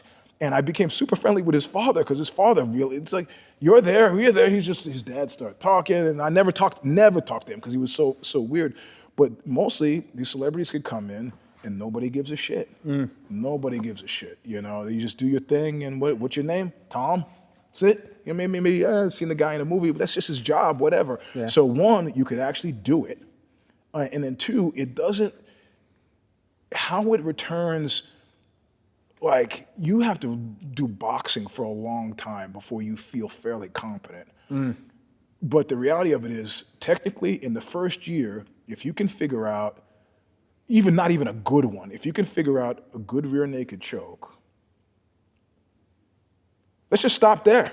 If you can figure out a good rear naked choke, you got something. You got something that the average. There's a guy I used to train, and he's an Apple executive now, and his wife, his girlfriend at the time. I used to train them both. She has her company Christmas party. So these are tech people, Silicon Valley. And her boss was a big guy, you know, was like, come on, he says to her, you know, you've been doing this jiu-jitsu thing, show me something. And she's not going for it, right? She's not gonna be goated. And finally he says, come on, missy. And she got pissed. And so he goes, okay. So he bends down. She pushes his knee, spider monkey style, takes his back, sinks in the choke. Now you know where this is going. He's a big guy. He doesn't know anything about tapping out, and he feels like he's in trouble, but he's not gonna. So he's struggling, and then boom, out. So at that point, she's like thinking, oh my God, I'm gonna lose my job. I just choked out the boss. And he comes, fortunately in this instance, he comes to, and he has got a good sense of humor about it. And he's like, okay, I learned. And that's, how long had I been training this couple? Not even a year, bro. So in other words, there's a right amount of time that you have to, like, boxing, there's a great coach from New York who I love, and his series is pretty much him just abusing the people who are boxing. Like, you suck, you're terrible. But that's gonna be the reality for 5 years of boxing. You just, even to get the rhythm right of the boxing, you can't. But jiu-jitsu gives you just enough. And when you start to learn the basics, then it shifts to, well, how tough are you, really? So when you get somebody who's like a black belt, who's been doing it a long time, like the guy at Sorrell's who's been with Sorrell longer than anybody else, it's not a black belt. And Sorrell won't give him the black belt yet. He just got his brown belt. But he's been with Sorrell 16 years. And he's equal parts everything. Technically great, flexible, strong, tough, and he had the rudiments after about a year, but the athlete that's bred from a long-term investment in jiu-jitsu is unlike any other fucking athlete. It's like, the only thing that comes even close remotely, it'd be a wrestler. And the reality of it is, I'm 63 years old. I know two 63-year-old, 64, 65-year-old wrestlers. It just breaks you. It just breaks you to pieces, Wrestling is so tough. It's tough, man. Yeah. I know Lee Kemp, who I did an article on, the one who beat Dan Gable. When Lee Kemp was 16, 17, he beat Dan Gable at a practice thing. And Dan Gable came back, and he said, I want you to come back later. And it's a great story. He came back, and the gym was like empty. Just the two of them. Yeah. With a spotlight on the mat, and they fucking rolled for like 3 hours. No time limit, no whistles, no refs, and nothing. And then the other wrestler I know is Mark Schultz, who I brought in a couple of times to do seminars at Sorrell's. And, he's also a black belt under Pedro Sauer. But, bro, I love Mark, but I didn't like rolling with him, man, because it was the same like the Cain Velasquez thing. Of course he's controlled, but from the wrestling thing, he knew, like if you've ever done jiu-jitsu with a guy whose primary discipline was Muay Thai, they do jiu-jitsu like they do Muay Thai. So it's explosive. Yeah. And he did jiu-jitsu the way he did wrestling. And he was the one where I learned his number one weapon was his head. I don't mean his brain. Yeah. I mean his actual head. Yeah. It's like another limb, the way he uses his head. And these are the only two people I know in their 60s who are super competitive and who still do it. And so, but I don't know any other athlete, boxers. When I was working on the book, my editor on the book, a friend of his was in a bar and starts talking to this attractive woman. She says, I'm a singer, but I need one of these karaoke machines because I sing to covers. And he goes, oh, well, I've got a karaoke machine. I can, I'll give it to you for free. And that's when the first time her boyfriend, he wasn't sure whether it was a boyfriend or father, leans out from the bar and says, you go through me with that. I was like, who the fuck is this guy, right? It turns out it was Jake LaMotta, middleweight champion from the Raging Bull himself. He was like 80 at this point, had himself, 37-year-old girlfriend, whatever. Yeah. And I said, let me talk to this guy. So I talked to the guy and said, okay, he's 80, whatever. You think you could take him? He goes, no. He didn't. There was not even any pause, not even any question. I mean, Jake LaMotta's been boxing since he was 7. He didn't stop until he was in his 50s. Nah, man. This is why when I see Jake Paul fight Mike Tyson, and Jake Paul beat Mike Tyson, I go, did he? Yeah. Did he? Yeah. Mike stopped man. The other hand. That was the biggest help. Yeah. And actually, I think Mike was talking about this in his podcast, and he was smoking weed, and he thought like, basically admitted. Yeah. He The thing is, and I defend him 100% on that, because if you're stupid enough to believe that he really lost that fight, then you should believe that. Oh, yeah, exactly. You believe that, you know. Yeah. But there's no way. There's no way. No, there's no way. I mean, these guys are dangerous until they die. Exactly. You know, I mean, all of the guys, I pay attention to everybody who's older and still doing jiu-jitsu, you know, and my friend Harley is still training with Henzo, and I watch these guys, and what I love about their jiu-jitsu as they get older is super economical. Not ecological, like they're not wasting any energy. No. Like you can watch, Half will roll for an hour and he's not sweating. You know. He's avoiding. He's weight not control, none of this white belt shit. You know? When they're on top, just you know, super. Like you probably Robert Jürgen here, 70. I think Jürgen is 76. Yep. So I love that guy. He's still super tough. And actually, one of my friends, William Mitchell, former DEA boss, now he moved to San Antonio. You told me this guy, he moved to North. He's 78 years old, and when I roll with him, also like. I'm so impressed, and also it gives me it gives me hope, because I'm 45 and I'm like, Mitch, man, you're 78 and he's sharp, and he's like, I said, man, I love training with you. But I also hate them because of that. Because at some point you go, I'll ease up a bit. And then you look over at him, it's like, I can't ease up. And I used to tell guys when I'd roll with them, like younger guys, I said, listen, at some point, you're gonna be 55. I mean, I'll be dead then, but the guy goes, why do you have to say that? No, it's just true. You're 20, I'm 55, and you know, in 35 years, I'll be dead, probably. I'm not gonna live to 90, but I said, but I want you to think back to this moment.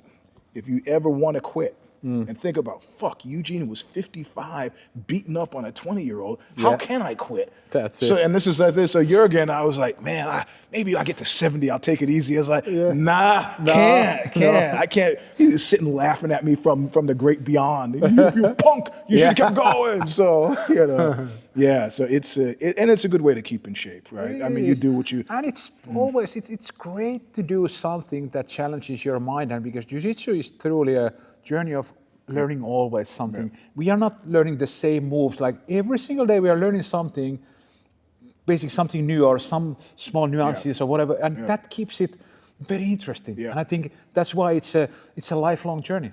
You know, we are just guys who never quit. We're just white belts who decided like we are not going to quit. Well, and that's what Velasquez said to me. He could see, Cain Velasquez, he could see that I was bothered by how badly I did. And as I'm grabbing my stuff, while I wasn't throwing a tantrum, I was just like, hey, I got my stuff, and I'm walking out of the gym. He goes, hey. He goes, listen, it's a simple math on this. He goes, the more you do this, the better you get. That's it. I was like, okay, that's good knowledge. I'll take that. But the thing is, I mean, we're learning, and it is. They've done studies now, right? I don't know. I saw one in the last week that this is a total life positive for you from many different. You're engaged in the community, and I've rolled all over the world, man. I mean, I'm sure you have too. You're traveling, like I'm traveling someplace with the band, and I'm like, oh, there's a place, and like I say, hey, why don't you come by the school? So I've done like Brighton. I rolled. Milan, Marseille, Lyon, Poland, you know, it just, you walk in. The weirdest one was, of course, Poland. Polish guys, they are. Oh, wow. Bro, okay. Flow Ross. So there's Pavel is in this band Analogs. And I say, hey, man, I'm going to be there. He goes, yeah, I'm not going to be there. But, you know, and he gave me the place, this Berserker fight team. So it's like Eastern European, like cinder blocks. I can't find the place. And I hear noises from behind the door, and I go, oh, maybe this is it. And it turns out it was just a door to the locker room. So I open the door and I step in, and all of a sudden it's like Land of the Giants. Like I'm the smallest guy in the room, and they're like, you know, and Poland is 98% racially homogenous. So if you see a black guy, it's like I'm seeing an alien. So they're like, and I like, hey, Pavel told me to come here, and this guy Baczynski comes over to me, and he's like, well, I could run the program here. he goes, hold on. And he calls Pavel on the phone, starts talking. He goes, yeah, this guy I know, he's in a band from America. So they let me roll. And so we, when you have an outsider, the way you test, typically other schools I found, is you do a hard warm-up. Yeah. And if the guy has legitimately been training, he can make it, right? He can make it through the warm-up. So I've been legitimately training. I made it through the warm-up. But then after drilling, I picked a guy. I was a blue belt then. I picked a guy who was about my skill level. And I said, hey, you want to... And this other guy comes in and says, no, you roll with me. And again, the guy just fucking rips me to pieces, right? And I don't, I expect it. I'm an outsider, whatever. Yeah. And later I said, I wonder who that guy, and I look him up, and he had won, like he was like European national champ 3 years running, and I was like, all right, whatever. This is the chance I take. I'm okay with that. He was, is a good fight team, good bunch of people. So. And usually in jiu-jitsu, it's like most of the times they welcome you with open arms wherever you go. Like, you contact a local jiu-jitsu gym. It's like truly the community is I think the one thing that separates. No offense in boxing, but boxing you don't have this kind of community. Like you contact the local boxing club. I'm a boxer, and can I come? No, they don't give a shit. That. They don't. So but people are cautious too for good reasons too. Like this is a sport of trust, Yeah. I mean, and that's. I mean, all of this jiu-jitsu journey is about figuring a lot of this stuff out. Like there's a guy on our fight team, or in California. And let me give you an example. This guy broke his own arm in a competition, doing a face crank on somebody. So he was so strong. I mean, it was a stupid move because he lost, but the guy's head is here and he's doing a face crank so hard that he broke his own forearm, right? Because this is still more harder than of course. So he broke up with his girlfriend, and she was training with us. And in passing, I was walking and going, I said, he's crazy. He should have broken up with her. I date her. And the head coach, Eugene, come here for a second. I was like, oh, God, what did I do? And he said, listen, man, this is a sport of trust. I know you were joking. Yeah. But do you actually want to be rolling with him? His name was Omar. Do you actually want to be rolling with Omar? And having him have a problem with what you just said? I was like, okay, I get it. I get it. And as it turns out, Omar didn't care at all. And it was just an offhanded comment. But I understood about, this is a sport of trust. Yeah. And, if people, you were telling me about that you guys had experiences with people, okay, you weren't quite sure. And I've at this point now, I've done it long enough where I've seen a sports commentator in America had this phrase that I loved. He goes, clubhouse cancers. So you always do due diligence, man. Hola. Dime. Cut. Yep. Tell me. Dime. He's probably got a package, huh? Dígame. Sí. Sí. Opa. Oh. Okay.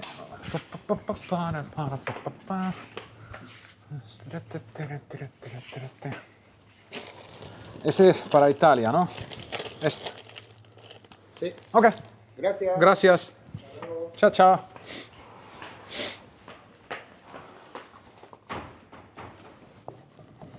It was actually my package. I'm sending something to... Oh, okay. Something to Italy, so... Luckily we are here because normally this time nobody's here.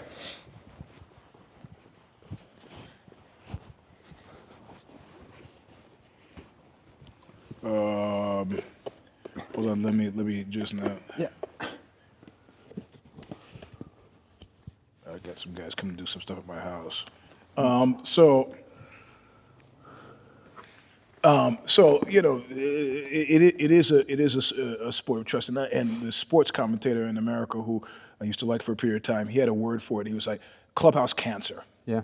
If you have a team and you got a vibe for the team and you got a decent family, you need to be wary about clubhouse cancers, you know. And not every school is right for everybody, right? There's a guy, I was telling Andrew the other day, I was telling somebody about, I was telling you actually about this guy who was training with us. He was a blue belt. We didn't know him very well. He had been training with us for a while, maybe a purple belt. And he had on headgear, but the kind of headgear that Andrew has that looks like a hockey helmet. Yeah. And it was red and black, and his little hair was sticking out. And I said, that dude looks like kind of like a retarded Spider-Man. Dude stood up from the mat, grabbed his bag, left, and never came back.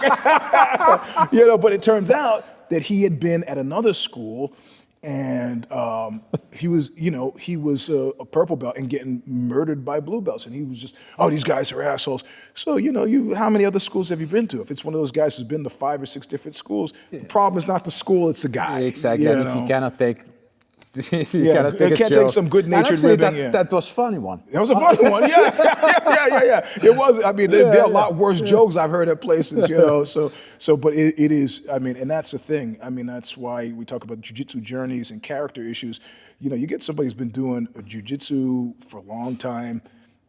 I hate to say it, but there are very few people I know who have done jiu-jitsu a long time who are shitty people. Yeah, me too. Me too. And I even made the decision like a couple of years ago, because I've been burned like many times in different ways. People have betrayed me and everything, and I decided like I'm gonna do only business with people who train. Yeah. I don't know. That's my personal decision, and so far everybody who trains jiu-jitsu has not betrayed me. Or like when you do this, it tells something about you, because this is a hard journey. You need to have a specific mindset that you can come and do this every single day. And so far, that filter has worked perfectly. And what I've said a lot, and people don't believe me when they say it, because they know how crazy I am about money, and I'll say it, it's not about the money. This show I just did in Berlin, the promoter owes me money. And he said, I'll tell you what, Eugene, I don't have it with me right now. You go back, I'll deal with it. Oh. That I agreed to it even, tells you right off, it's not about the money. At this point, I've known this kid, the guy, he's a grown adult man since he was 16. I know him from California. So we would qualify as friends, but it's not about the money. I want to see what kind of person you are. I go, sure. I get back here to Spain. He's like, yeah, I need a few days. Fine. He goes, can I have your bank information? No, I'm not giving this, because it's getting weird. I said, you could pay me PayPal, Venmo, Cash App, Zoom, and multiple ways. Yeah. I said, moreover, and he goes, no response. So I go, okay. I said, hey, you know what? I've got lots of friends in Berlin. You could just give them, and we're not talking a huge amount. We're talking 198 American dollars. I said, my guy, he goes, okay. I said, he lives right in your neighborhood, man. He said, okay, I'll contact him as soon as I get a chance. And I just write back, this doesn't sound promising, but okay. Because for me, it ultimately really is not about the money. It's about the person. Exactly. And exactly same shit has happened to me during these last couple of years. And can you imagine, with that guy, you know him very long time, kind of way. If he said like, Eugene, I have a problem. I don't have the money, but can you give me some time? 100%. Be honest. 100% would respect it. Why people don't just, honest is always the best option. If you cannot afford to pay or whatever it is, just come straight to it, not like this. You already know, like, okay, this is, shit starts to smell, so something is. And with friends, why don't just be open? I tell you, I used to have a record store, right? So it's record tapes, T-shirts, videos, posters. We used to tattoos out the front, rehearsal studio, and a recording studio, all in one spot. And I had couches so you could relax there. And this is before I realized anything about allergies. I didn't realize I had an allergy to dust and mold. So I just so I take this anti-allergy pet, knocks you out. He was super sleepy. So there's a kid who would come every weekend, he'd talk to me, and we'd talk about music and stuff. Nice kid. And, but I had taken some antihistamine and was drowsy. And I wake up and I see him putting records in his fucking bag. But I don't say anything. Yeah. I don't say anything. And so I'm talking to him. I'm waiting for him to have a crisis of conscience. Yeah, I took this. Yeah, and even his bag is there. I said, "Oh, let me see that bag." I grabbed the bag. I go, "This is a nice bag." It was like some, like a bicycle messenger bag. Yeah. Look at the bag. This is cool. And I'm putting the bag on. I'm like looking at him as I'm doing it. I'm waiting for nothing, and he's looking nervous. So I give him the bag, and the store was like rectangular, and there's a long street, and then I give him the bag, and he starts walking down the street. And my business partner said, "I said, this kid stole from me today, but I think he's going to get to the end of the street, and he's going to come back, and he's going to say, 'Fuck Eugene, I fucked up. I'm sorry.'" Yeah. And I'm sitting there watching him, gets down to the end of the street, he fucking turns, doesn't come back. But that was okay because he never ever came back again. So that was the price. Yeah, that was it. I was gonna, when he came back again, I was gonna say, "Hey, yo, Ian, I know you fucking stole from me last time I saw you. You gotta do the right thing. Give me your wallet." And he never came. So to his credit, he never came back. But the people who talk about America and gun culture, the only time I ever pulled a gun on a guy was over something very similar. My roommate comes back. I had a very nice bike, and my roommate comes back. He said, "Can I use your bike to go to the store?" I go, "Yeah, sure." So he goes to the store. I lived in a terrible neighborhood. And he goes to the store, and he says to some guy, "Watch my bike." So he comes out of the store, and the bike is gone. And he goes, "I asked, do you watch my bike?" Guys, "I don't fucking work for you." He goes, "But I know who took your bike.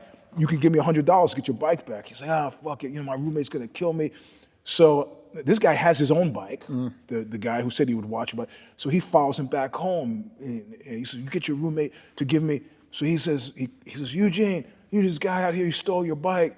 I grab my gun and I go outside and I go, "Where's the bike?" He goes, "Well, I know who took it, but it's going to cost you $500 or $100 to get the bike back." And I just, "Give me your wallet," right? And the guy said, "What? You're gonna give me your fucking wallet?" So the guy gives me his wallet. And I take the money out of his wallet, and then I'm standing there. I got the gun in his ribs, and I go, "Am I crazy?" And I put the gun back in, put the money back in the guy's wallet. I give him his wallet. I go, "Get the fuck out." And part of my thinking was that if I rob this guy, he now knows where I live. Yeah. So this is bad business on my part. Yeah, exactly. So I put the money back in, I give him his wallet, and I turn to my roommate. I go, "You owe me a fucking bike." And that was it, But at the same time, the shit that people, from him trusting the guy to the guy then trusting him to come back to this, it's just, money is just such a weird thing and what it does to people. I didn't really give a shit about the bike or the money. Yeah. But it was just like, the moral colorings of what's going on here interest me much more, much like this guy, and you've heard about this case. I can't even remember the guy's name, but there have been a couple of famous cases where people have pretty much purchased their black belts. Yep. Like, what does that get you? What the fuck does that get you? It's like think about it like this. You have a beautiful car. Let's say you have a Ferrari, Porsche, whatever, but you have a Fiat engine on that. Yeah, right. It's ridiculous. Yeah, but it clearly, that means a lot to people. Yeah. So they can say, "Yeah, I got the Rolls Royces," and so they know it's bullshit inside. But I can do nothing but feel sorry for those people. I feel the same because I would rather have a Fiat with a Ferrari engine. Yeah. I would rather have an other way, but it's just because that must be because that you live in a lie. Every time when you watch yourself on the mirror, that in a real situation, blue belt could fuck you up. I tell you, I'll give you a interesting story about cheating. So I'm taking a trigonometry. I've never been strong in math, but I went to a very tough. My high school was much tougher for me than college. It's Stuyvesant High School in New York, and I'm taking a trigonometry test, and I can't. Time's up, and I say to my friend Kenny Ryer, I said, "Fuck this. What's the answer to number 9? And he tells me, he's a friend, he's the German guy. I said, fuck it, write it in. Okay. Next day, class, get the papers back. Out of 100, I get 80. It was a 10-point question. So I raised my hand. The teacher's name was Mr. Crapanzano. I go, "Mr. Crapanzano, you didn't give me, I got the right answer here. You didn't give me," he goes, well, you didn't show your work. I go, I did it on the desk, which was a lie. What he should have done is say to me, which desk? And which I don't remember, probably got erased. He said, I tell you what, playboy, is what he used to call me. And he held a piece of chalk. He said, you do it on the board right now, I'll give you the 10 points. I go, okay. I go to the board, get the answer. He turns around, and he looks at it, he goes, give me your paper. And he gives me the 10 points. Why? Because that lunch, I found Kenny, and Kenny Ryer, the guy who gave me the answer, go, how the fuck do you do that?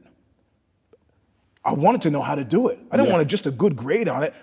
Obviously, the teacher didn't teach me enough to know how to do it. I wanted to learn how to do it. And I learned how to do it. I got the 10 points. I don't even see. I kind of accept that because you learned it and you're able to prove it.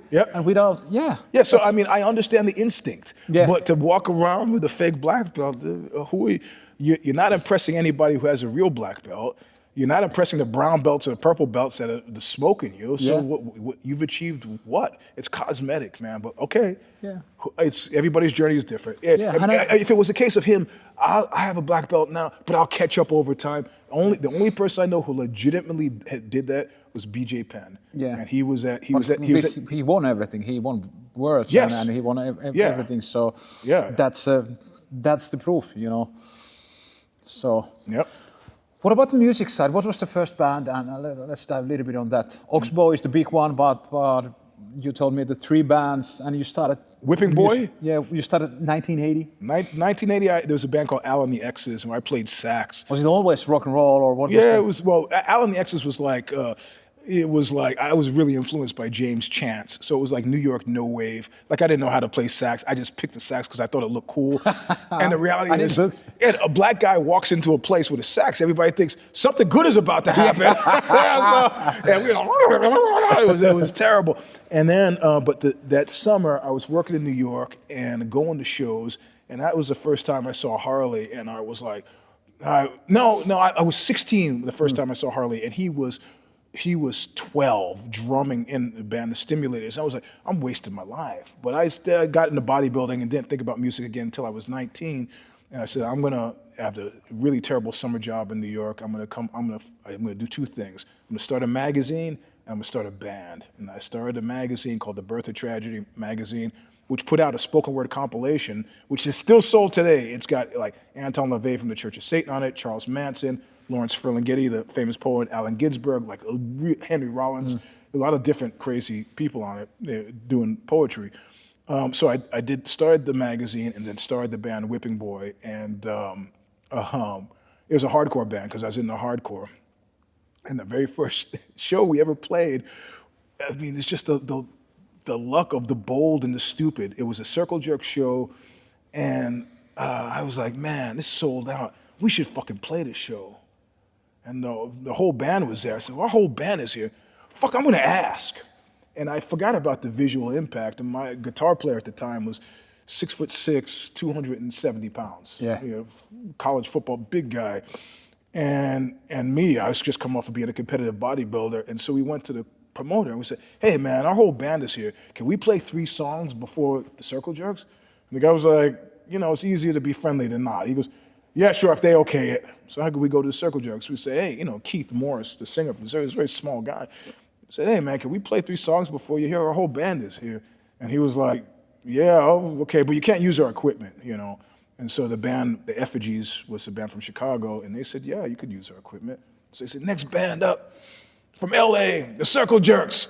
And then we come out on stage and people are like, they throw bottles and like fucking, and we're like, It was the best first show ever, man. But at that show, some things happened. Jello Biafra from the Dead Kennedys, Klaus Floyd from the Dead Kennedys, and Darren Poligo all came up to me and like, who the fuck are you guys? We just, this is who we are. And they said, well, we want you to be on a record. And it was called Not So Quiet on the Western Front, which was 47 bands, hardcore bands, and Maximum Rock and Roll put it out, and they had a radio station. So we started hanging out at the radio station, started playing shows, and then we, over the course of time, played shows with The Damned, GBH, Husker Du, Fear, the Minutemen.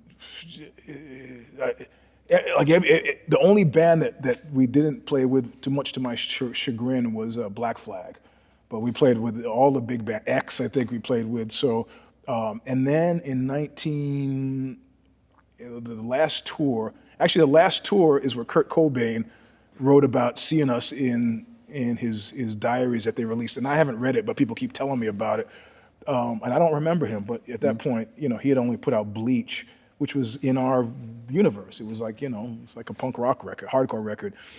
And, but I still maintain that the band exists because I had to sue the Irish Whipping Boy because they used the same name. They contacted me 3 times. Hey, you want to use? I said, no, I'm still putting out music. Don't use the name. In fact, 2 months ago, we just put out a reissue of our second record. We had Joe Ciccarelli, the Grammy-winning producer, remixed it because it had a terrible mix the first time. And so we put it out again. So I sued them and I got more money from suing the Irish Whipping Boy than I ever made in the band. And when I played Ireland, Dublin for the first time with Oxbow, I'm sitting at the bar at Wayland's. It was the name of the club we played. And some guy sits next to me, starts talking. And the Irish are very tricky this way. I'm talking to this guy for half an hour. And he says, say, weren't you in that band Whipping Boy? And I was like, yeah. He goes, funny, I was friends with the guys from the Irish Whipping Boy. He didn't just happen to think of that. No. And I was like, hey man, those guys asked me 3 times about the name, and 3 times I told them to change the name. And I said, change it to something else. I don't call yourselves Whipping Boy UK, which of course is the wrong thing to say to the Irish because they're not English, right? I said, you know what I mean, just change the name. And they wouldn't. So I contacted their lawyer, and the lawyer was like, yeah, come on, what do you want? Can I give you $200? And I was like, who the fuck are you talking to? $200? Is that what it would have cost you if I get a restraining order against you to cease and desist, and you have to pull every record from every store in America? These are the days when there were records.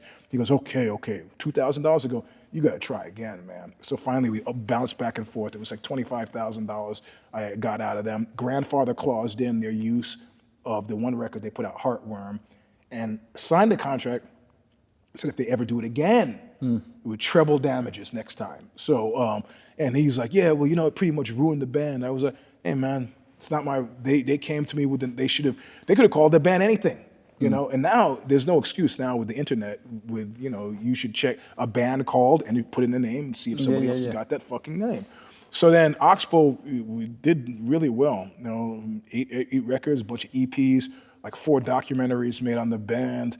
Played with everybody from, King Diamond to Tom Waits' band, Orange Symphonette, to we did the Moors Festival in Germany and did a live record with the great sax guy, Peter Brotzman, free jazz guy. And then last year, or 2024, we were on tour with Mr. Bungle, Mike Patton from Faith No More, his band, and 4 shows from the end, 3 shows away from the show with Metallica. One of our band members did something that got us kicked off the fucking tour. And it was like, we're playing to 6,000 people every night. If you go Eugene Robinson, Mr. Bungle, Circle Jerks, he's like, come on, I want you to sing the Circle Jerks World Up My Ass song, which of course I knew. Yeah. And it was just the high point of my career. And it blows my mind. It blows my mind that it just shows you everything is temporary, man. It is. So, but I had another group at the time called Buñuel, like the Spanish film director. And it's like having a mistress when you got a wife. It was just easy to, at that point, I'm divorced from the wife, so I can go now to the mistress. So Buñuel, we've toured maybe 4 or 5 times since then. Put out the 4th record back in, it came out in June. And got a bunch more shows coming up in January, February. And I say, this doesn't happen without jiu-jitsu, right? Because the average person is not the kind of physical show that we do. It's about 50, the longest show I've ever played has been an hour and a half. And it's a really physical show. You're jumping around and you're doing, and no, 63-year-old men are not doing this shit. Unless you're Mick Jagger and that's your full-time job and you got a personal trainer and a personal nutritionist, but just off the cuff like that, I had a friend die last night. On a guy who was actually in the process of booking a show for me in Seattle, and a guy said, "Hey man, I don't know how to tell you this, but Adam is dead." I was, fuck, he died in his sleep, this friend of mine. And then we're about the same age, right? So it's gonna, like, that's the weird thing about COVID. All my athlete friends thought COVID was bullshit, but all my music friends, I lost 54 people, and certain, degrees, close friends, but some were just people who I knew from music because they've been for the last 30 years smoking and drinking. One fighter I knew died from COVID, and that was the first guy I did jiu-jitsu with, Paul Polar Bear Varlins. But he was a big guy, and then he spent many years hanging out with Dennis Rodman. So there is something involved. So his health might have been a little compromised, man. Those guys used to party hard, and it's funny, you talk about drugs. I mean, I don't know, you maybe cut this out of the show later if you want, but I remember some guy saying, "Hey, Eugene, let's go to the bathroom." This friend of mine, he worked at Virgin Records in London. Yeah. And he said, "I want to do some blow." And he said, "That's some cocaine." And I go, "What did we just do?" He goes, "Oh, it's cocaine." I go, "It's not, man." He's like, No, it is." I go, "It's not. Whoever sold you that, you should find them and beat their ass." I go, "I tell you what, next time I'm going to bring you some from California." Yeah. All right, so I do. Next time I come through, so come on, Ray. I go, he goes, "You want it?" I go, "No, I don't really like it myself, but you take it." And I didn't think anything about it. Next time I came through London, I go, "Hey, I haven't heard from Ray. Where's Ray?" People go, "Oh, Ray." Ray lost his job at Virgin. I was like, he fell in love with blow, man. Yeah, I was like, was it because of me? Like somebody said, yeah, he was. The first time he took it, he was like, "I can't feel my face. I can't." Yeah, California does certain things really well, man. As I think he's bounced back. But yeah, that's the biggest. There was a guy, he's now famous. This guy I know, and he was having a hell of a time with heroin in New York. He's like, I'm gonna leave. I'm gonna go to California to get clean." I go, "Where in California you going?" He goes, "San Francisco." I go, "Bro, no." He starts having a problem with crystal meth. He's like, "This is terrible. I got to go back to New York." He did this like 4 times before he finally figured out, I just need to go home. Yeah. He was from the American South, and that's where he went. So, yeah. And I mean, again, in terms of, jiu-jitsu keeps me in shape to do this and to do music, and the music gives me a reason to keep in shape with the jiu-jitsu. But what I've seen happen now, and this is again with the old 10th planet thing, I've seen guys who kind of go like, "Yeah, I roll better when I'm high. I do this," but I've seen serious like drug casualties, and it's not to be there's a guy, and I don't need to talk about his name, and he was great, phenomenal, like really great jiu-jitsu player. He had told his parents that he was going to college, and was taking the tuition money that they were sending him and using it all on jiu-jitsu, gis, classes, privates. But he had also started, using, and just recreationally, because everybody was, they could roll, they smoke, but he got into, psychedelics and his MDMA, and he had a bad day at jiu-jitsu. We all have bad days at jiu-jitsu, like where, this is where your ego comes into it, where somebody who you don't think should tap you, taps you. Yep. He goes home to his apartment, takes his mattress, which he just had a mattress on the floor, pretty simple apartment, drags his mattress down the stairs of his apartment building, and drags it into the middle of a San Francisco intersection, puts it on the ground, and lays down on the mattress. People are like, "Are you trying to kill yourself? Is it suicide?" He was like, whatever. They put him in a mental institution for observation. He gets out. So next time I see him is at a Grappler's Quest.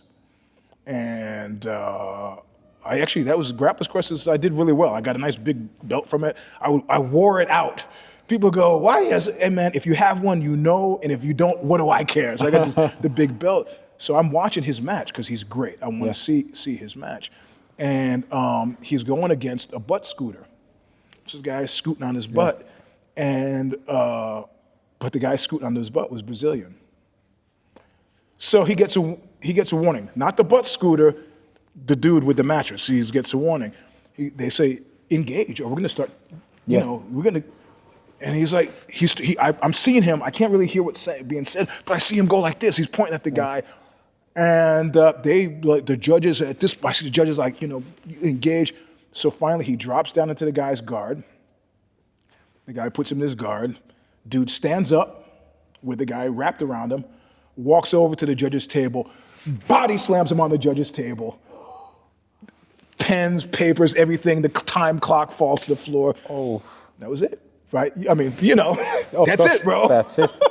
So, I mean, it's not a guarantee that, there are a lot of things that could take you out of this game, But fortunately for me, I really respect the music, and I also really respect jiu-jitsu, and them working, these twin engines working together have helped me still be here at 63, I mean? Like I wait till people look the other way before I try to stand up off the mat. Yeah. But I just did have surgery back at the end of April. And actually the first time I had surgery was on this left leg from fighting with Kung Lee. Yeah. Before he had gotten into MMA, he was like, I want somebody who knows jiu-jitsu. Maybe you could help me with ground stuff and I'll help you with your stand-up. But what I didn't know, of course, is that Kung Lee was a junior college wrestler, so he didn't actually really need too much help with his ground stuff. But, I'm fighting a guy who's a seasoned Muay Thai guy, and, the ruptured quadricep tendon here, the muscle snaps, rolls up, your kneecap falls forward, so they have to go under the skin, pull it down, reattach it either with, cadaver parts or plastic. In my case, it was healthy enough. This actually happened in November, and it's a good instructive story. We were warming up, sprinting around the room. And one of the younger guys goes, come on, old man. So I was like, hey, fuck you, bro. And I always forget that time of year in November where it gets cold. I got to spend more time warming up as I get older. And I just got in there and it was cold. It was in October, November. And so I started mugging up and it tore. Oof. So I fell down and everybody thought I was kind of dramatic effect. And I ignored it. I duct taped. It happened to me once, 3 shows into a tour, and I duct taped this leg, duct taped my leg, because if I don't tour, I don't get paid. I got to tour. Yeah. So I duct taped it. So this happened in November, and I duct taped it. Right after that, took it easy a little bit, worked it out, did a bunch of shows with Buñuel, did tours, you could see some of the video, like we did Roadburn, the big festival in Rotterdam, and I had a brace on my leg. Okay. And I was like, I had an MRI done on one break, and they said, you need to have, it's torn. And I said, yeah, I kind of figured that. You need to have surgery. I go, I won't have surgery until December. I won't have time for surgery until December. Because they told me this is 6 months to get better. This one took 18 months to get better. And I was just weightlifting doing the Kung Lee stuff. So I can't, and finally I said, well, we have a break. We have a 6-week break between shows. We're going to tour the U.S.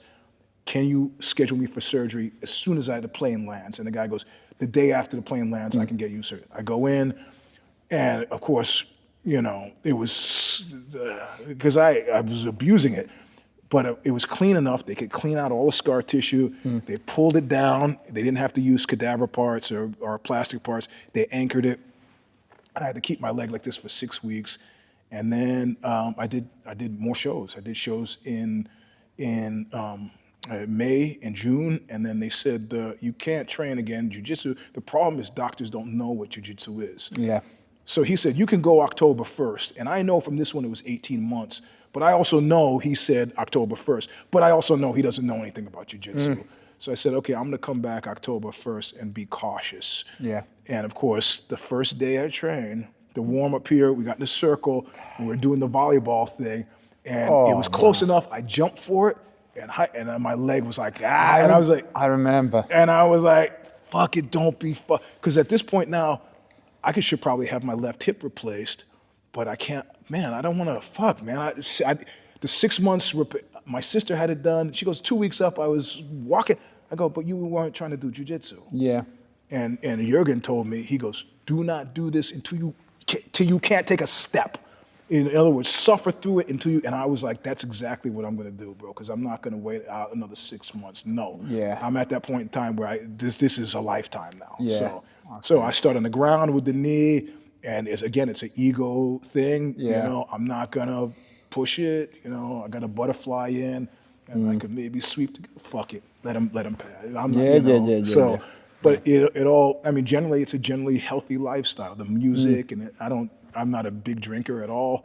So it's not like all this stupid rock and roll shit that people think about. Oh, you do, very not drinking, no drugs at this point. No, so it shows gain in shape, cardio when I know I have shows. We'll do some running. I can run.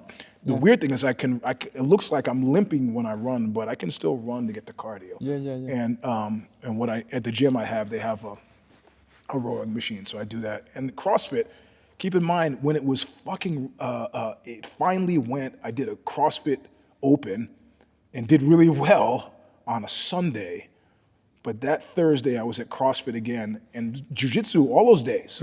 So CrossFit Open Sunday, after doing Jiu-Jitsu that morning. Jiu-Jitsu Monday, Tuesday, Wednesday, Thursday, Jiu-Jitsu, went to the CrossFit class and was doing a box jump. They had box jumps. Yeah.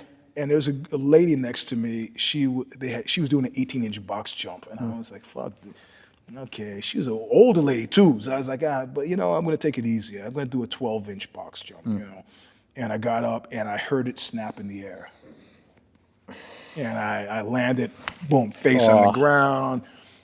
I was like, that's it, man. I gotta. And even beyond that, that was February. Even beyond that, I waited 2 months to get a fucking surgery. So I can't. This is your future. It is your future. What about the Eugene tattoos? You have a lot of tattoos, and we were talking about. Do you remember when you got your first tattoo? Yeah, my mom, I always wanted them because I remember my grandfather reading Moby Dick to me, illustrated Moby Dick, and Queequeg had all these. I go, what are those? Those drawings? He goes, those are tattoos. I go, well, how does he put them on? He goes, oh, it really hurts. So I think I get older. And my mom said, you're in this house, you're not going to get a tattoo. She's going to be out here a few weeks. She loves all my stuff now. And I said, you can move out when you're 18. In New York, tattooing was illegal. Until pretty recently, until the last 10, 15 years or something, it was illegal. So the first guy, if you've ever seen the New York hardcore logo, so it's got NYXXHC. Yeah. The guy who invented that is a guy named Kevin Crowley. He used to sing for the band The Abused, and he gave me my first tattoo at his kitchen table. He took a Bic pen, put a needle inside, and wrapped thread around and just India ink. And then I had Fast Eddie from Motorhead. It was modeled after Fast Eddie's skull. So he did I'm Sorry, and then, Fast Eddie, La Vida Loca, and 9 hours just at his kitchen table. And I could have that probably cleaned up and make it look more professional, but it's part of the journey. Historical record. And then since then, I've I have a vision in mind, and I'm pursuing the vision before I get to that point where a lot of tattoo guys I know get to, where they're like, I'm done. Yeah, everything is covered, I'm done. Yeah. But then, of course, I'm sure you know about the new trend, which is guys having tattoos removed to have more tattoos put on. Which is like, I've always thought tattoos are not like clothes, man. Yeah. They're not like, you can change your shirt, but somebody said, well, what about if you regret it when you get older? I go, if that's the only thing I have to regret when I'm older, I'm lucky.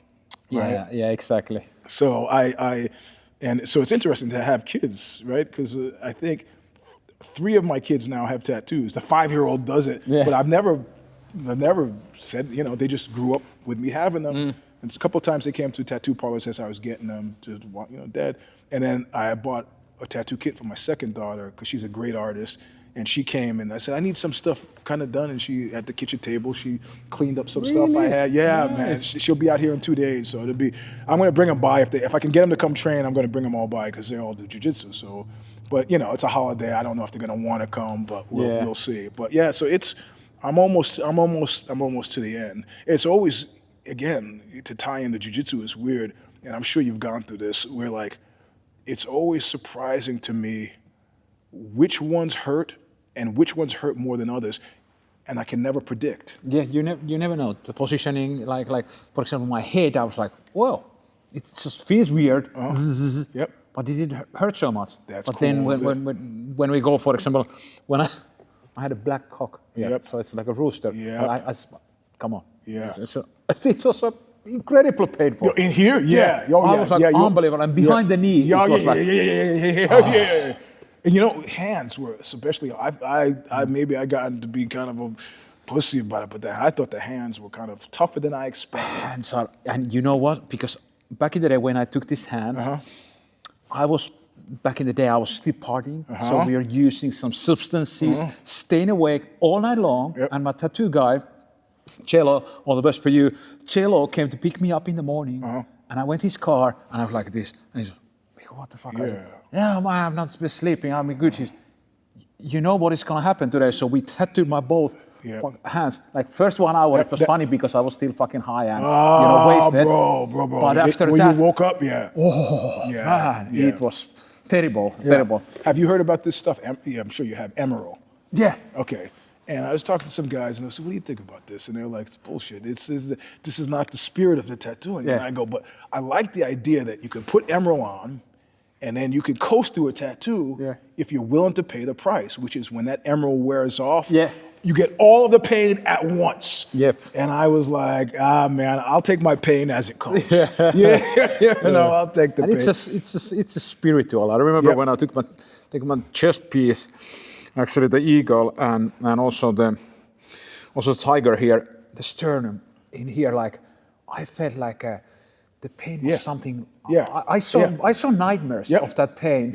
Like a couple of weeks after, I wake up and I was like, wow, I felt like I earned that piece. Yeah, man. It was insane. But I have an eagle on my chest, a bird, and it's grabbing a heart right here on the sternum. But the sternum is a fine line. The guy was like, "Do you want me to fill in the heart?" I was like, "No, I'm okay." But he did. He said, "I'm gonna do it after your show." I was on a book tour. Yeah. I'm gonna do it after your show, and so. After the show, it's a book show, so it's not a late night show. So it ends like 11. I said, "Come in, can we get to this?" He's like, relax, entspannen. It's a German. He said, "This is worth relax." I was like, "Fuck it, relax, okay." We don't get to the tattoo parlor until midnight. And he lays down and he starts working on this chest piece, which is heavy black ink, and he's going. And then he gets about halfway through. He goes, "Oh, I gotta call a guy." I go, "What?" He goes, "Man, the drugs are wearing off." I go, "Hey, bro, I don't want you tattooing me high." He goes, "I've been high." The drugs are wearing off. I need drugs to finish your tattoo. I was okay. So he calls, the guy shows up, he gets high, finishes at like 7:30 in the morning. Oof. So I haven't slept because I'm the whole time, and I got to get to the next show. He wraps my chest in saran wrap, and I start driving, and I can't make it, right? I'm way too tired. And I pull off, but I'm paranoid. I'm heading to Orleans in France. I roll all the windows up, and then I wake up like 2 hours later, just dying. The heat is intense, And I stumble into a grocery store because it's a gas station thing. I asked the woman "Yo quiero jugo?" And she's in France. She's like, "What?" And then I ask her in German. And then she goes, "Where do you think you are?" I go, "Where am I?" She goes, "You're in France." I go, "Oh, I just need some juice." She gives me some juice. I go to the venue and I show up late because it's a book thing. It's early. And the woman who's a promoter goes, "Why you?" I said, "No, I'm sorry. I did a tattoo last night." She goes, "Why are you standing so strangely?" I go, "Because it was on my chest." She goes, "Oh, here?" And it was like, all of the blood that had collected under the saran wrap, it was like puncturing a balloon. She goes, "Here?" And I could feel it all just kind of went, the saran wrap readjusted and went, oof. And all of a sudden you could see it. I had a white shirt on. It was all red here in the top of my pants. So I was like, nasty. "The fuck are you?" So I had to take it off and then towel myself down, but the shirt was ruined and the whole bit. So I'm not as tattooed as you, but I have a back piece to do and a few more on the legs, and then done. I finally, for me, the rich guy tattoos. And people said, "Rich guy tattoos." I go, as long as I still have to show up at an office, I'll get nothing on my hands, nothing that's visible over a suit. And I finally, about a year ago, I got one on my hand, a pistol, and I'm again dark enough where, and I have a birthmark on my wrist where you can't really see it unless you get close. But my point is not for you to see; it's for me. Right? So that's my first rich guy tattoo. But if I have to work a day job, I still could do that. Put gloves on or something. So, but it's an interesting journey. And I have one sister; she's got tattoos. So I've got 3 daughters who have tattoos, and my sister's got tattoos. So I'd like to think that I affected their decision somewhat. And all their tattoos are great, so it's not even like, oh, why'd you get that? This guy, Jeff Whitehead, I told you about, had a guy come in to his tattoo parlor and say, hey, I want you to do this. And he showed him a drawing of a guy on a skateboard popping an ollie off a curb with a bong in his mouth and a naked woman over his shoulder. And then he had something else in his hand, like maybe a gun in his hand. So he's popping an ollie on a skateboard, a naked woman on his shoulder, a bong in his mouth. Oh, and no, he didn't have a gun in his hand. He's flipping off the like, ah! And Jeff looks at him and goes, no. He goes, no, you're a tattoo guy. You're supposed to. Goes, no, I'm not. He says, I don't do anything I don't want to do. He goes, you got to do is get the fuck out. Get out. Do it again. He's like, because I'm not in the bad art business. In fact, the guy who did Jean-Luc Navet, who did the chess piece, he goes, I'll do your chess piece for free. You have to do one thing for me. I go, oh, God, what do I have to do? Well, I got to kill somebody? He goes, no. All I do, you got to watch a video for me. Watch a video? Yeah, he's like, yeah, just watch a video. So he starts showing me this. Come on, man, this is gonna take forever. Fucking video, no. He goes, I'm not doing the tattoo until you watch the video. Like, okay, I gotta be patient. And he's showing me this video.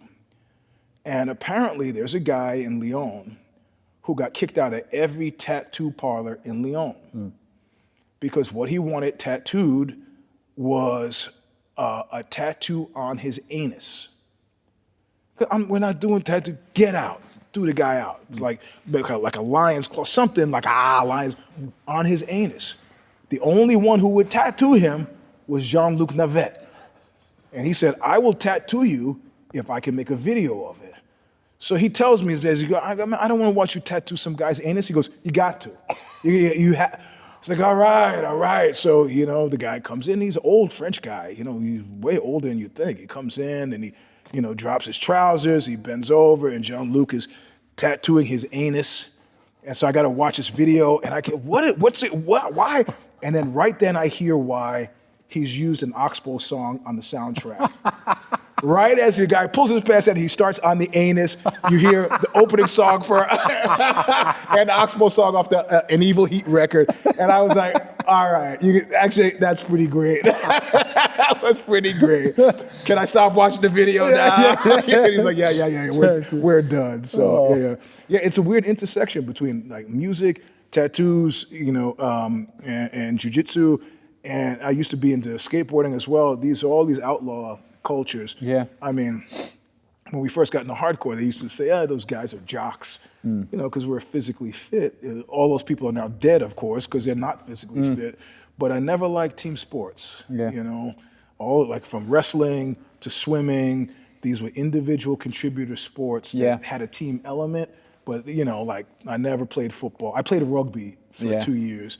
And that was the closest I got to a team sport. And even that I quit because I figured out that I liked fighting more than I liked rugby. I was always getting into fights on the, I was a tight-headed prop. So the front line, you bam, bam, bam, bam, bam, bam. And then, but I would play at Stanford and they were all like gentlemen. I'd be fighting, where's my team? They'd be down the field. What is Eugene doing down there? I'm fighting 3 guys. That's what I'm doing. A little help would be nice, Oh, fuck. So, and that much is a through line. It's been pretty consistent. So, like I said, you can go into any jiu-jitsu gym anywhere in the world. And if you're not an asshole, you got a home. Yeah, exactly. So. They will welcome you. Yep. Most of the places. Yep. Eugene, tell me about if somebody wants to get hold of your books. Is it still available? What is the case? Where are they going to find the books? The books are on Amazon, and I checked on Amazon España. It's there. Pretty much every country you can get it through Amazon. People say, I hate Amazon because of Jeff Bezos. Whatever. The accounting from Amazon for my book sales is pretty solid. I don't feel like they've ripped me off. Or Goodreads is another place. And sometimes people want the book signed. Then you just DM me, Mr. Sleep and the number 3 on Instagram. And typically what I'll say is, you buy the book, you send it to me, give me an envelope to send it back to you, and I'll sign it and send it back to you. Cool. So and these are just 2 of the books that I have. I have a novel called A Long Slow Screw, but it's out in French as Paternostra, and it's out in Italian with the same. They couldn't use the title in both France and Italy. But this book somebody got this book on fighting, and the guy wrote me. He's like, there are no techniques in this book. It's like, it's not a technique book. If you're expecting techniques, you're not going to find techniques in the book. So it's kind of a monograph. I call it a philosophical monograph on the nature of interpersonal combat. Conflict, even not even combat, conflict. Because I interview CIA guys, I interview American gangsters, who were also happened to be martial artists, but then there were 15 murders. So he did, a couple of people who I didn't get to put in the book, martial arts guys. One guy he had killed somebody, and I was like, nobody will ever ask you this, so I got to be the one to ask you, like, what move did you use? And he was like, oh, I shot him. He's like, yo, bro, I'm 60. These guys were tough guys. I wasn't gonna, bam, shot him. So so I interviewed, CIA guys, a lot of different people. And it got weird because I have a podcast as well called the Eugene Robinson Show Stomper that used to be called Knuckle Up. And I started talking about my father. And my father, he's dead now, I didn't get along, but he had been an intelligence officer for the US Air Force. And what they had done is he had language skills. So he spoke Chinese, Japanese, Russian, and German. Then later he taught himself sign language, but he was a bass player. So he was a bass playing spy. So he would play Eastern Bloc during the Cold War, Eastern Bloc jazz bars. And if he heard anything, he was supposed to. And when his time was up, he came back to America and briefly considered joining the CIA. And then he said it got a little creepy and he felt uncomfortable. He didn't want to do it. So I talk about that on my show. In a month after it came out, something weird happened. A book shows up in the mail. I never have my mail come to my house. It always comes to a post box because I got from the Manson. I got no big fight with the Charles Manson family. Yeah. So I get this blank, like in a book, and it's a page folded over, and there's a note. And the guy said, "This is kind of weird, I'm sure to get. I think our fathers worked together. I believe my father was your father's station chief in East Germany in 1957. Really? And he folded the page over and he described stuff that kind of my father had described in this. It's a book on the Stasi. And I'm like, fuck it, what a crazy world this is, man. So yeah, if you send me the book, I'll sign it and send it back. Or, there are book shows. If you follow me at Mr. Sleep 3, I just did the one in Berlin that I still haven't been paid for. And I got partial payment, but I got to get me the full payment. And then Boonwell is doing a bunch of shows in January, February. I have another project, Manjin. December 6th, I have a show in Basel, Switzerland with Manjin, and then February 6th in Denmark with Manjin, and that's Mangene. So if you follow me on Facebook as Eugene S. Robinson, it's, or Mr. Sleep 3, all that stuff, if I could figure out the Spanish postal system, I'll mail it to you. I've not gotten this. I got one piece of mail here so far. I will got you money. It's okay. We can handle it. No problem. Yeah. So that's so guys, make sure that give this guy a follow. He's truly unique guy, and we train together every day. And actually, we met a couple of months ago, but we're gonna be friends forever. And guys, go train, keep smiling, and remember, Jiu-Jitsu never dies. There you go. Right. He's actually the first guy I met here. Yeah.